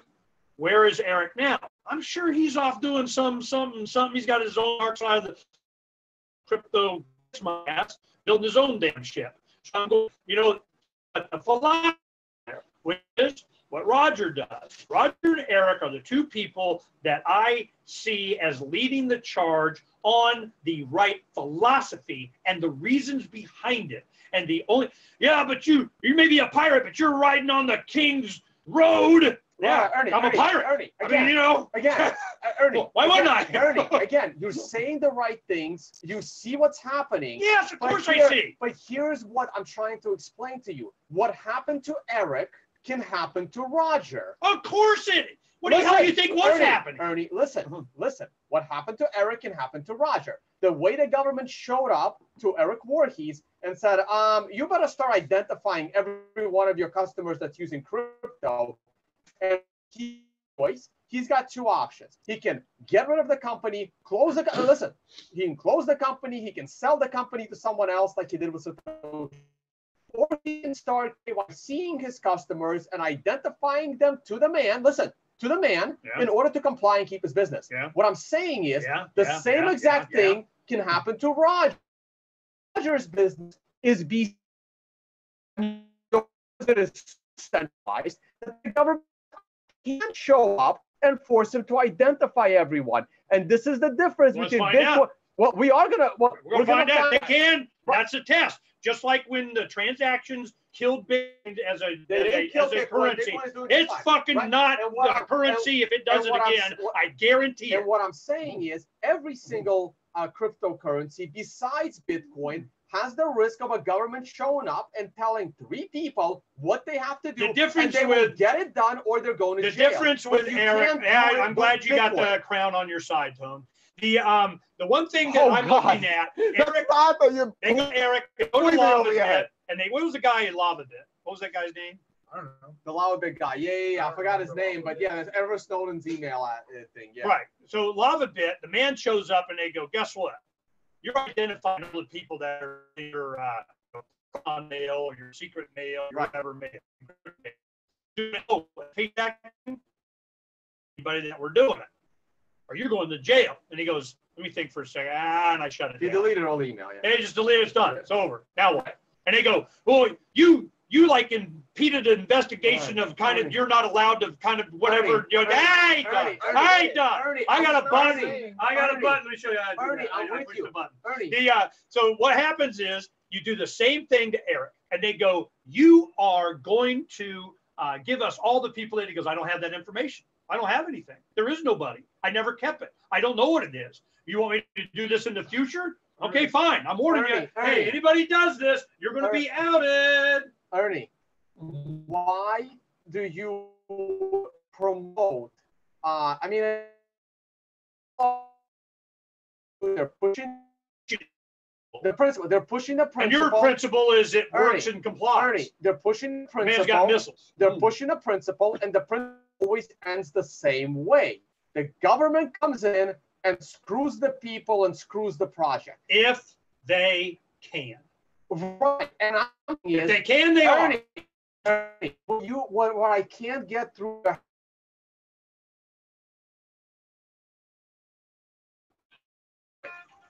I think I get it. He's not saying he thinks Roger is going to centralize Bitcoin Cash, make it into the Federal Reserve. He's saying that as long as it's structured the way that it is, Roger is a single point of failure if the Crown decides to hijack. Correct. We're going to find out. I don't think he is.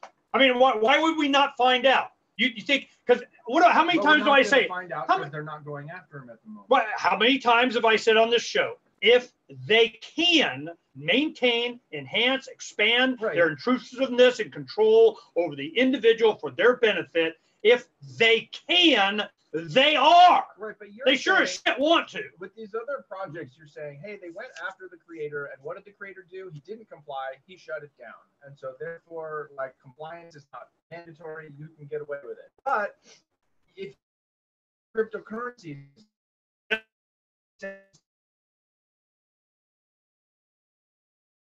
I want a cryptocurrency that keeps. They want it to be under their control, or it's so that is so. You get like Monero, and I'm going, yeah, but Monero's wallets, it just doesn't have the adjust button. It's a pain in the ass. You know, so for me, of course, I could have, you know, hell, I got, you know, my miners go into my, you know, paper wallet. You know, I got paper wallets. You know, who's going to come get it? I got Casacious coin. Who controls that? There's also a single person, actually the guy that created it.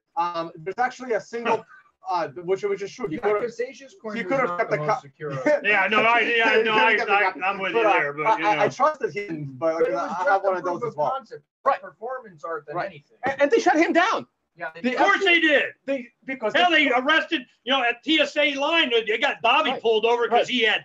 Bitcoin, Ernie, you're right. Poker chips. Ernie, you're right. You always say if they can shut it down, they will. Right. And I'm telling you, they can shut down Bitcoin Cash. Okay, so why are you so got this fetish on Bitcoin Cash? Is that it's like you're exposing your threat to what you want or something? You're elevating them to a status that I don't think you want to. Because I'm trying to explain to people that Bitcoin Cash is what Who gives a shit? I don't care about Bitcoin Cash. Why do you keep going on about Bitcoin Cash? I just did the letter. Because you prefer it to Bitcoin, and it goes against everything you should believe in. Yes, and I'm wrong, I'm right, doesn't matter. You're wrong, that's the point. Okay, so what? You'll see Bitcoin Cash on the second letter of Captain Mark. It's these traits right here. I specifically didn't advocate a currency. Because none of these are doing what I want, even Bitcoin Cash. I'm not even sure I'm ready to say that I prefer Bitcoin Cash to Bitcoin. They serve different functions to me. It's like stock trading. Like you want to have conservative, reliable investments. I want it volatile, to be available. I freaking need it and not worried that it won't be. And Bitcoin has that worry. Already did it. Didn't change anything to make it different, but we pinky swear, we promise it's going to come, and I'm going to, if the demand hit tomorrow, shit very well could be, tomorrow, it'll crash. What the fuck are you going to do then, Tone? What bullshit are you going to give me then? It won't crash. I have the confidence that it won't crash, but I have zero confidence. I won't be able to cost the price of it is. I want the people to move it. And I would be happy to move it at 10,000 as much as when it was at 20. And do you know what I care about? I care about a currency into the future that fits everything in your letter of Captain Mark. That's what I want. The only currency that has a chance to do that is Bitcoin, not any other crypto. I'm not so sure that you could shun Bitcoin Cash by arresting Roger Ver. Yeah, what the hell's that to do? True, because it's essentially just it's Bitcoin Bitcoin protocol is a smaller network, and so could you have shut down Bitcoin by arresting some miner or arresting in 2013? Yeah, how long ago was Bitcoin? I don't freak. Is going to be easier to shut down, but I don't think that it is. Yeah, quit talking about different. particular Ernie, currency. can I got all kinds of different ones that use. Can I throw one more status issue? Go. Just again, I know I'm going to throw Don't care. So Go when ahead. if you go backwards in time, at a time when Bitcoin network, this is back in like 2011, when the Bitcoin network was handling the same number of transactions that Bitcoin Cash is today, the fees were cheaper than Bitcoin Cash fees are today. So you should care. Why? Because when Bitcoin was handling the same volume as Bitcoin Cash, the fees were cheaper on Bitcoin. So that means the only reason why your fees on Bitcoin Cash are cheaper today than Bitcoin is an illusion because a lot less people use it. And you don't want to use a currency that less people use. I don't give a shit. I'm looking at no arbitrary limits on volume or artificial influences on fees. I didn't say what the fees are. I don't give a shit what they are. I don't want arbitrary and artificial limits.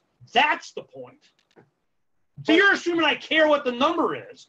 I don't care. It's the philosophy behind it. I mean, is part it of the free reason for or that, not? It seems like as in freedom. If the network size is the same and you want to compare Bitcoin Cash to Bitcoin at the same size, it seems like the reason that the fees would be different now is because the market is different now. Like the goal, the desirable transaction fee for Bitcoin when it was small was 0, and people were very intolerant of virtually any fee whatsoever. Bitcoin Cash competing with the transaction fees of other cryptos. There's now there's a price discovery going on in what a transaction fee is worth. Because you have exchanges and others that, yeah, I got a bunch of money and I'm like freaking don't want to have a transaction fee. Let me say. And the speed of the transaction, Joby Weeks lost $700,000 in a transaction because it didn't go. It didn't get hacked. No, I'm sorry. Joby Weeks made that because some idiot paid a large fee to his buying. No, you're missing. No, you're in my mind. That guy can't fry an egg. Yeah. no, God dang it! Shut the fuck up. The point that Joby made on, he comes out with it. He was never a big giant fan of what. It doesn't matter. He came out and he goes, I had to send X amount of millions of dollars for purchase of a bunch of mining equipment, or wherever it was, because I couldn't make that transaction. Price of Bitcoin dropped. $700,000 in this multi-million-dollar thing that I did. I couldn't freaking use my. That's why it cost him. Well, good luck sending $700 million for an old coin that has a market cap of $1 billion. Oh, see, you're doing either I can have access to my money or I can't. But Ernie, but like you're complaining about something that there is no solution for, right? Of course there is. It's not a protocol problem. Bitcoin. Volatility. Heuristic. If I have X amount of my wallet, I was to take that and move it over here. Nope, sorry, you got to wait 6 hours or 6 days, or it's not going to go. In that scenario, and it costs a shitload of money. In that scenario, Joby Weeks had the same amount of Bitcoin, and he sent the same amount of Bitcoin, and it was his Bitcoin, and he could send it. The reason he lost value is because the exchange rate changed. Yeah, in the time it took him to do it. Right, it was not instantaneous. Right. And the reason that's the point. What's one of the criteria here? Require virtually instantaneous transactions. Ernie, so Bitcoin, when it gets popular, don't have instantaneous transactions. Is that what you're giving up? You gotta wait, Ernie. That's a feature, not. It's a feature. In order to give you those features. Okay. Those features Can I require as a customer with a catalactic of my freaking preferences that I have a currency that is all of these things virtually instantaneous? There's no arbitrary limits on artificial influences on fees. Not that what that fee is. I prefer it be lower, and that's, kind of, I'll go over here because it has lower fees. I have that option. You know, that it doesn't seize my record. It doesn't expose me to demand. It doesn't, have KYC. It doesn't the chain to the crown. Am I fucking allowed to have for me? Yeah, and either it's going to meet it or it's not. So I'm going next. Right. Next. And Bitcoin is going to meet it. And when get on it. This is what, and when you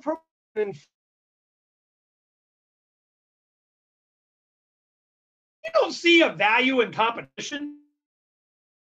What the hell would be pushing Bitcoin to be better if it wasn't for competition?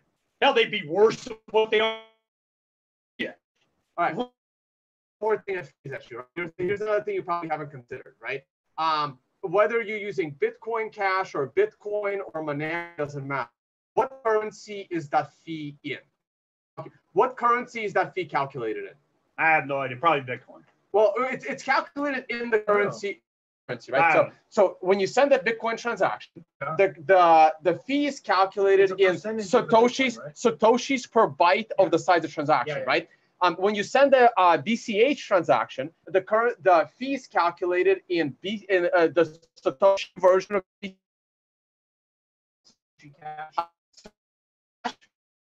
Satoshi Cash per byte.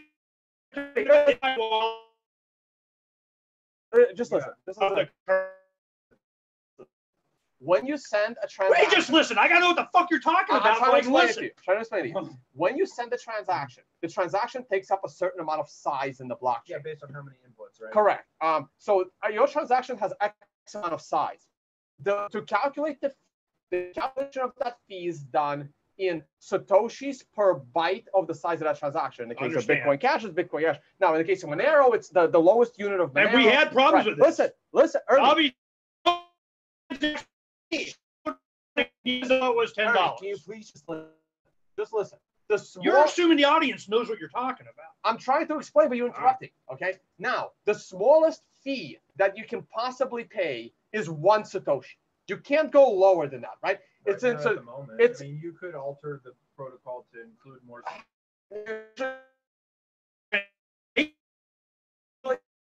Can't go lower than 1 Satoshi because now you're running into computer science. So there's a why divided into 100 million science there. So you calculate Satoshi per.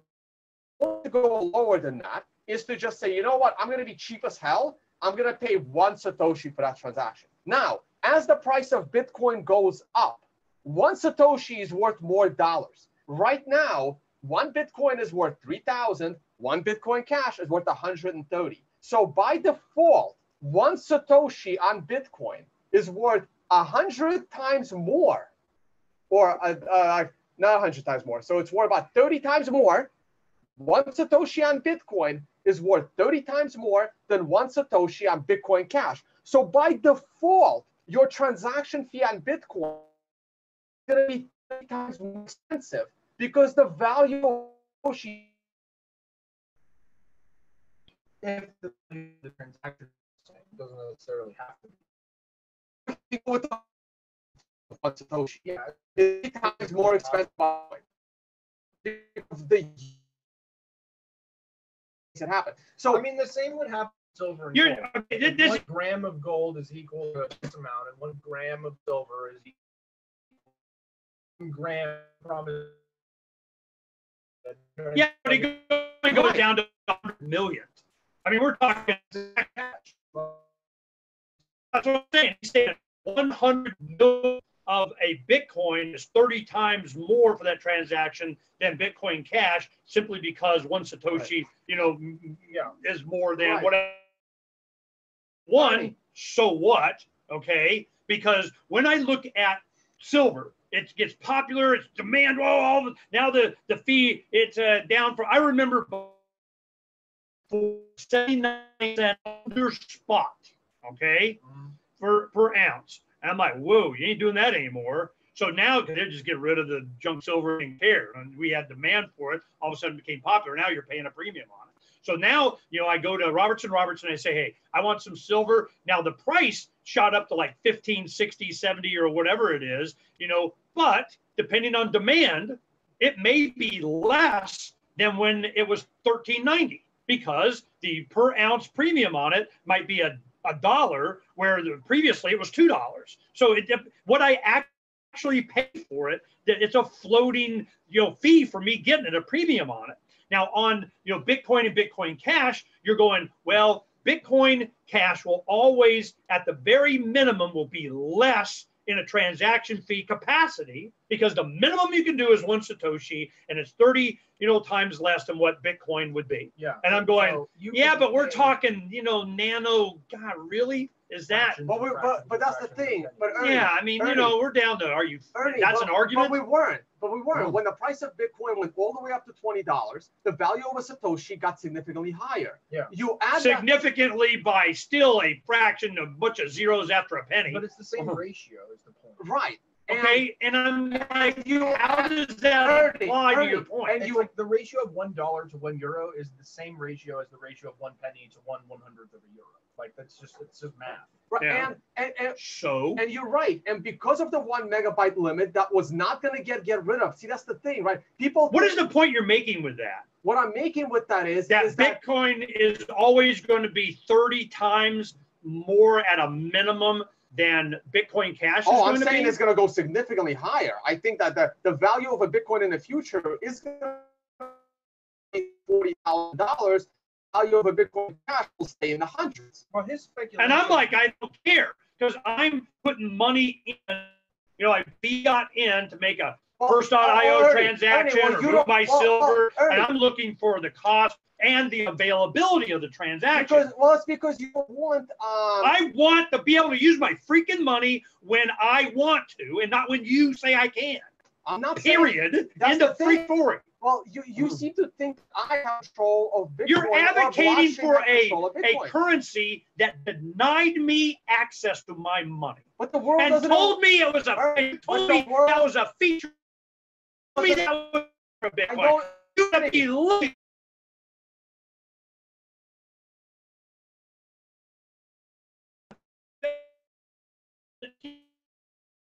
And the club we're in, I'm going, do I have to be in that club? Can I not be in that club? Well, this happens every time you get out of the Wi-Fi.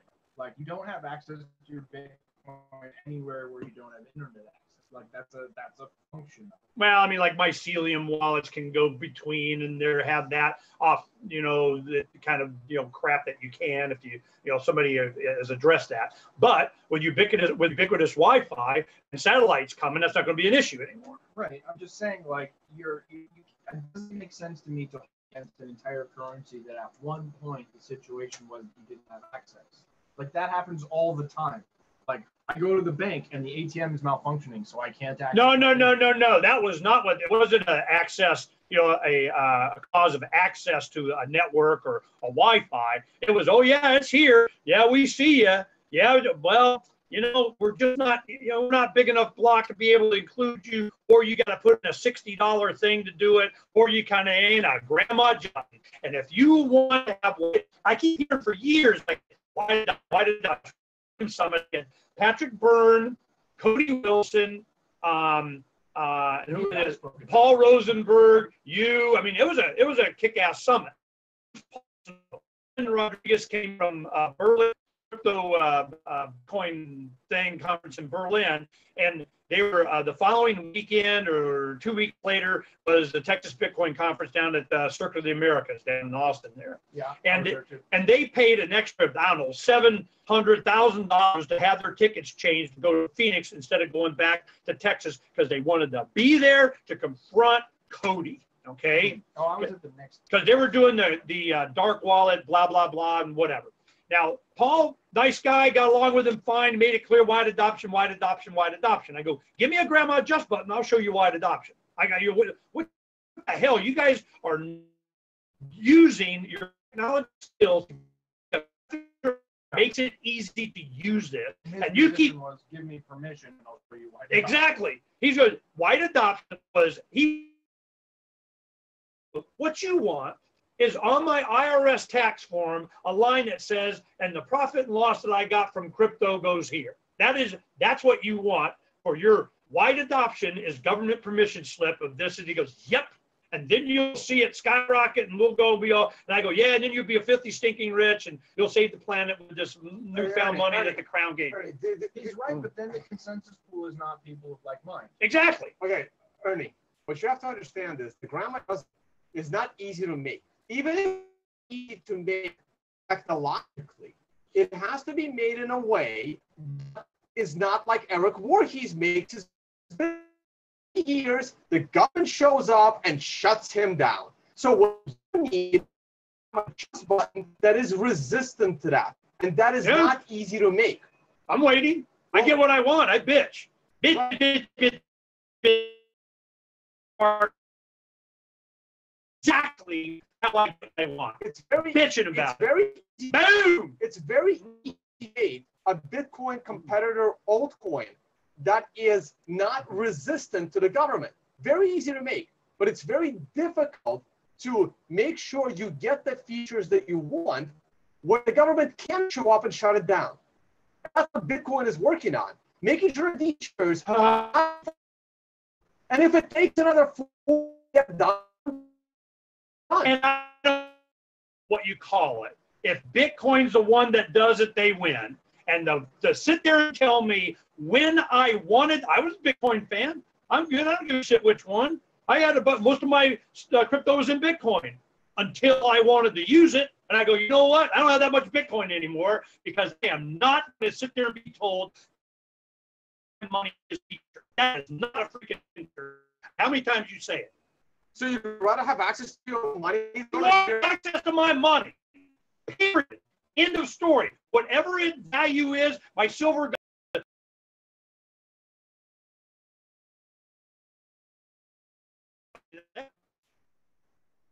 difference. You know, so I'm going, oh, you mean the technology is such that it can't be done? Oh, okay. Well, then fuck you. I'm not using technology. Oh, well, we're going to do the sidechain thing. We'll get it compliant and all. See, all this stuff, we're worried about hellfire missiles. I'm not. I'm not going.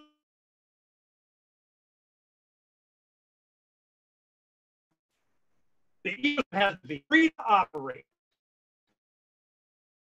You know, if it's not, you know, I can see it, I can do it. Kind of, if it doesn't do that, and there's some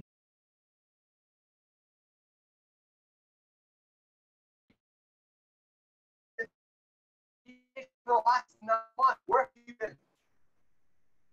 Until the man hits it, and we're going to find out. You're going to find out, Tom.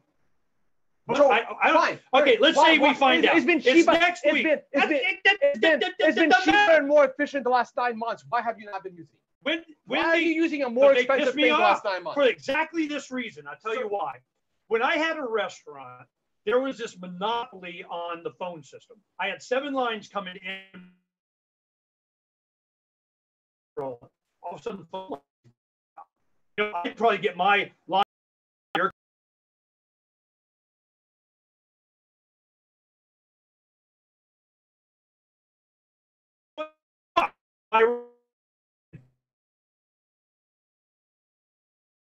Same kind of shit.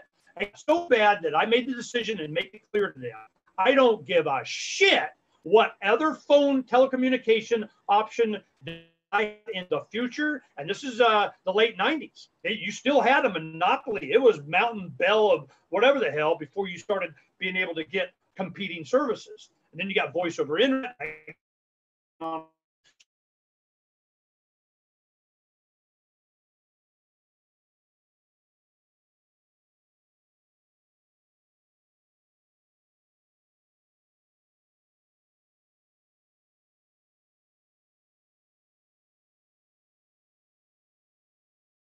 You know, a service pat on the head, or you just told me I was full of shit because I, you know, was about access to my money. And I go, when the next phone system comes in, F you, I went to that and did.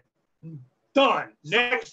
That's why. So you potentially used an inferior product. Absolutely. You use an absolutely. You spend because more that money. is a free market push on you better get better. You piss me. You think that doesn't happen? Oh, they Catalytics. did. Oh, Catalytics. Ernie, based on my voice. Ernie, and when they did get better, you were the sucker for the next 5 years, overpaying for a shittier product. No, by then I had so much better, went past and leaps and bounds, and mostly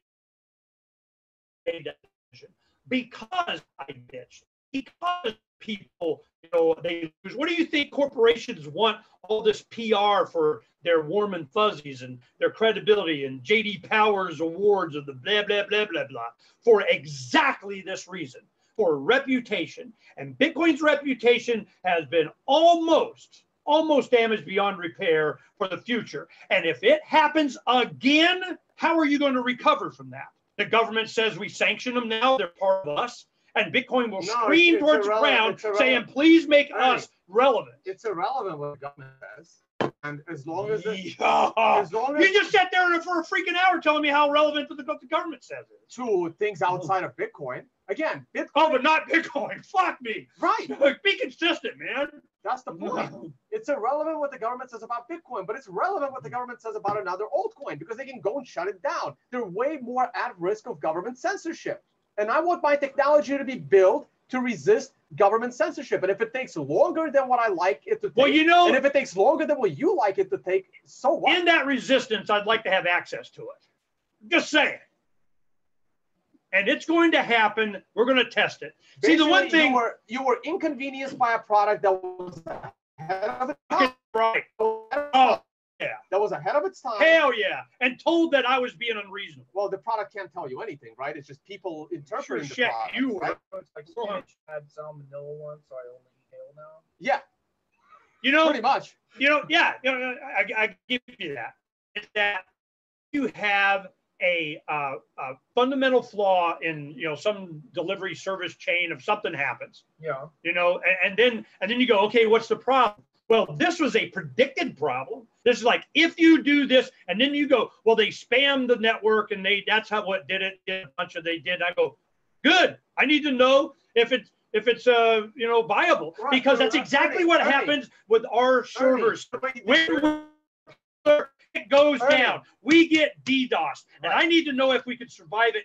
Yes or no? Go ahead and test that. So we fix. And I don't go, oh, I'm sorry, you can't get access to Freedom's Phoenix because we're so popular, and it just the more popular we get, the less you're going to be able to use it. But fuck you, Ernie. But the reason why Bitcoin Cash did not suffer from the same spam attack that Bitcoin did is because no one cares to do it. No one cares enough about it to try and break it. Well, they will eventually. Yeah, here comes Bitcoin SV. I'd like to see how it handles the same volume. Yeah, I was like, absolutely. Let's do it. Because I think we're going to find out. Because no one cares enough to scam the people of Bitcoin Cash to get them on their own currency. But Bitcoin Cash people cared. Are there still orphan transactions from this period of high volume? Like, did the blockchain eventually reconcile all those no, some transactions got dropped. I scammed a couple of friends on $5 drinks. During that time span, we were at a bar. We were down in Colombia, and like a couple of guys bought me drinks that night. And I'm like, yeah, I'll send you $5 worth of Bitcoin for the drink. The transaction fee was small because it was a $5 transaction. I'm like, well, I'm not paying you $10 to send you $5. And so the $5 never moved. So like 2 weeks later, the transactions got dropped off the network, and I got the money back. Okay. Yeah, no, I saw where it was, God, hundreds of thousands. There's at least 300. I thought even looking after I hit 300, 300,000 backup transactions. But I will also 300 freaking thousand. That's a but it's a feature. Right. but 99% of them were spam transactions and economic activity. right? Well, So, one of them was freaking mine. well, one of them yours, yeah, but 90, or 5 or 10 or whatever. But the reason why there were 30,000 is because no, 300,000. 300. And it was probably a lot more than that. And the reason why there were 300,000 is because 299,000 of them were spam in order to get people like you to use an inferior currency. Well, it does sound like a valid. Sounds like a good test to me. System. Like you want to test your system. Damn Skippy. More transactions than are currently happening because you want it to eventually be able to handle that kind of volume. Absolutely. Exactly. And they're going, yes, we need to be. What did I hear? You have, well, we got 7 transactions per second capacity to blah, blah, blah, which ain't shit. The relevant question is, can Bitcoin Cash handle that volume? Absolutely not. I don't know. We're going to find out. Absolutely not. Because then they go to credit. They go to credit cards. They go, Visa has 50 gazillion. Let me finish my point. Visa has all these big, giant, humongous capacity or whatever. And for us to be able to compete with the credit cards of whatever, we need to have a crypto that does that. And I'm going, okay, are you guys going to do that? No. It's a feature, not a bug. You're not. I mean, find out because people like me are not incentivized to spend Bitcoin 300,000 transactions. Okay. But they were incentivized to spam it to Bitcoin to create their own currency. Well, this is speculation. I mean, you know, no, it wouldn't surprise me. It's an absolute fact. It wouldn't surprise me. Do you know how I can prove this to you? I don't care. Fine. I mean, you know, it's say they did. It's a fact that you don't want to listen to me prove it. No, I'll believe you. They did it. Okay, now what? It couldn't survive it. It had these people did these transactions and Bitcoin crashed. It survived it. It didn't crash. I couldn't get my money. That's crashed, as far as I'm concerned. You were personally slightly inconvenienced. In order to, it's only a slightly inconvenience you don't get your money. Slightly. But you still have your money. Like no, I don't. No, because the value of Bitcoin was $18,000 when I was trying to get it, and I couldn't get it. Well, see, that's the thing. That's an exchange rate volatility problem, not a protocol problem. That's the same as Joby Weeks' problem. That's not the same thing. The protocol didn't allow me to get my money. You still have it. You still have the same amount of Bitcoin you had then. If the transaction it did not allow me to transfer it. It did not allow me to do commerce. It was convenience. But you still, it sounds like you're saying your Bitcoin was not orphaned, right? You still possess the Bitcoin that. But I would rather have moved and got more. That wasn't the point. It was, can I or can I not, this one currency, this cryptocurrency that we have been pimping for years and years and years. And they had a year of arguing over, you're not going to be, when the demand comes, you're not going to be able to service that demand. It came, it wasn't able to service it. Whether it was fake or not, it didn't matter. Let's talk about the properties that matter, right?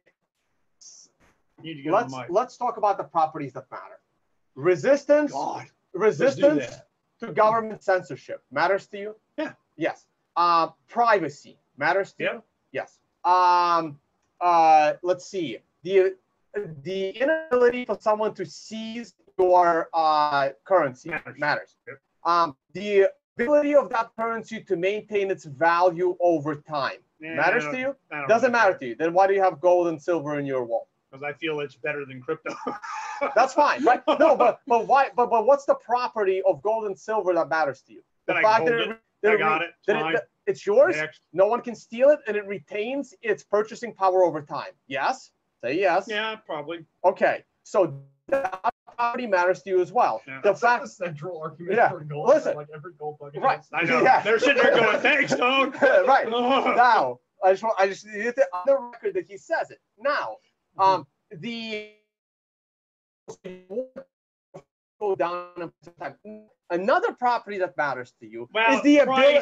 Ernie, right? Purchasing power matters to you. Yeah. All of these properties matter to you. Now, another property that matters to you is the ability to send it quickly and cheaply to someone else. Yep. Right? Yep. So I just named about 5 or 6 properties. So one of those properties happens to be the last one. One of those properties. The one that is that I get to fucking do it. Ernie, listen. When I want to. Ernie, that's a big, giant, humongous one. Listen. The last property, I believe, is the least important of the ones that I named. See, listen. That's your determination. That's my determination. That's fine. Do I get to have my list of priorities in my order? Listen. Either I do or I don't. Ernie, listen. The last property, I can explain to you why it's the least important. But it doesn't matter. It is one of 5 properties. You got inconvenienced by that one. Wow, listen, I wonder how you Ernie, trivialize this. listen, you got inconvenienced by one of the 5 properties for approximately 2 weeks of your life. And because you got inconvenienced by one of those properties for 2 weeks of your life, you have thrown all of the other properties out the window. Have I? And moved to a shittier alternative. Have I? Yes. In your opinion. And one of the big giant that has all those other properties don't mean shit if you can't use it. When it's the most important to you. And who gets to decide when that is? The economist will tell you we're just inconvenienced for a couple of weeks. The catalytic, philosophy is I get to fucking decide when it was the most important. And that's what Tone is taking away from me. He's saying when you think it is the most important, doesn't matter. No, he's not. He's trying to persuade you. I know, and he's failing. My thing is it's always my money when I get to use it when I want to. And if I don't have that, and when it's most popular, feel happy you don't get to go and use it. And I'm like, when the hell did this become a benefit? Well, it's because, you go through all this bullshit. That's what pisses me off. Nobody will just sit there and say, yeah, it kind of sucked. And we're growing pains and we're working on fixing it. And we're going to meet that criteria. And we're not going to let that happen again because we got the solution to whatever the hell. That's exactly what he's saying. No, he is not. You were inconvenienced. Right, but he's saying this is a problem that'll be fixed. Whether or not that's accurate. I'm actually saying it's been fixed. I'm not saying it's going to get fixed. I'm saying it's been fixed. And during that we're going to find out. When I got my 2 pairs of $5 drinks for free, during that time, I had to send the transaction and I had to bump that fee because I got cheap. I was sending a transaction and my phone told me, you really should pay a $20 transaction fee. And I said, no, that's ridiculous. I'm going to pay a $10 transaction fee. And the next day, the transaction did not clear. And I go, God damn it, I have to bump the transaction fee up. So I go back into the phone and my phone tells me $30. No, my phone told me 50. And I said, no, screw this. I'm not going to pay 50. I'm going to pay 35. And you know what my phone told me the next day? You're an idiot. Now it's 100. And you know what I did? I had to pay the 100 to get that transaction in. Yay. Okay? It happens. And I understood the fact that in order for what you say in that pirate letter to be true into the future, this is the trade-off of a couple of weeks inconvenience during a very delicate time in Bitcoin survival. This is what I anticipate the future is going to be. Now, this is all principle and talking, and I'm going, where I get boisterous and frame more anger than I feel because, it's just, I think people from my position should be represented with passion because I don't think there's enough passion to go up against Tone and these guys saying, you were just inconvenienced for a couple of weeks. And I'm like, are you fucking kidding me? What? That's your answer? That's your customer service? There is no customer service. Exactly. It's a decentralized protocol. So I'm going, you use it or you don't. This is the argument. When that was happening, I had a Mark Victor's son, which is now like, I don't know, he's like a sophomore in college or something. But at the time, he was like a teenager. He's like 13, 14. And now look, I'm going to give you $5 in Bitcoin here. Write down these scared to recover because you'll lose more.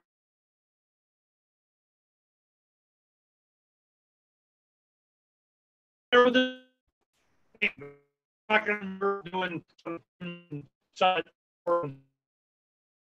I go, I'm going to give this to you. Here we go. It's December of last year, or year before last, when all this was going on. He calls me and he says, Ernie, you remember that Bitcoin you gave me? I already know where this is going, Why, yes, I do. You have that. I traded it in for another. And I go, well, you remember those words that I told you to write down? And we got, yeah, but I can't find it. I go, well, you're screwed. He goes, well, is there a Bitcoin customer service number I call? No, there's not. We had this conversation, okay? So the advocates for Bitcoin generally comes from guys like Snow was doing. They have a bunch. They set it over here, and they go. And I remember it, Bitcoin at the time was like 160 or some shit like that. And they go, oh, it's going to be. Well, I know when it hit 10 or 15,000 or whatever. You know, I go, you happy now? I have to happy. No, it's going to go. It's to the moon. And I'm going, all right. Well, let me tell you when that. I'll tell you when that's going to happen. It's going to happen. Small fraction of people of this planet, itty bitty living space, they had a little bit of taste and it shot up. And I go, that is coming on steroids because it is going to allow people to bypass all these cash controls that's happening in all these countries, including the United States. And they are shutting down accounts. They're doing, porn stars and ammunition makers and whatever the hell. They turn off your credit cards. Hell, Cody Wilson trying to keep Ghost Gunner going was spend most of his time just having bank accounts, opened up. So I'm going, this is a weaponized money system.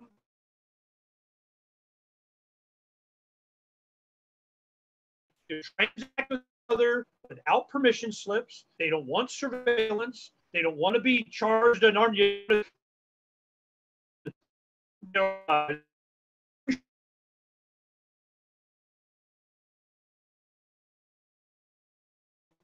So where do you think all that money went? To the miners. So I'm just going, God, this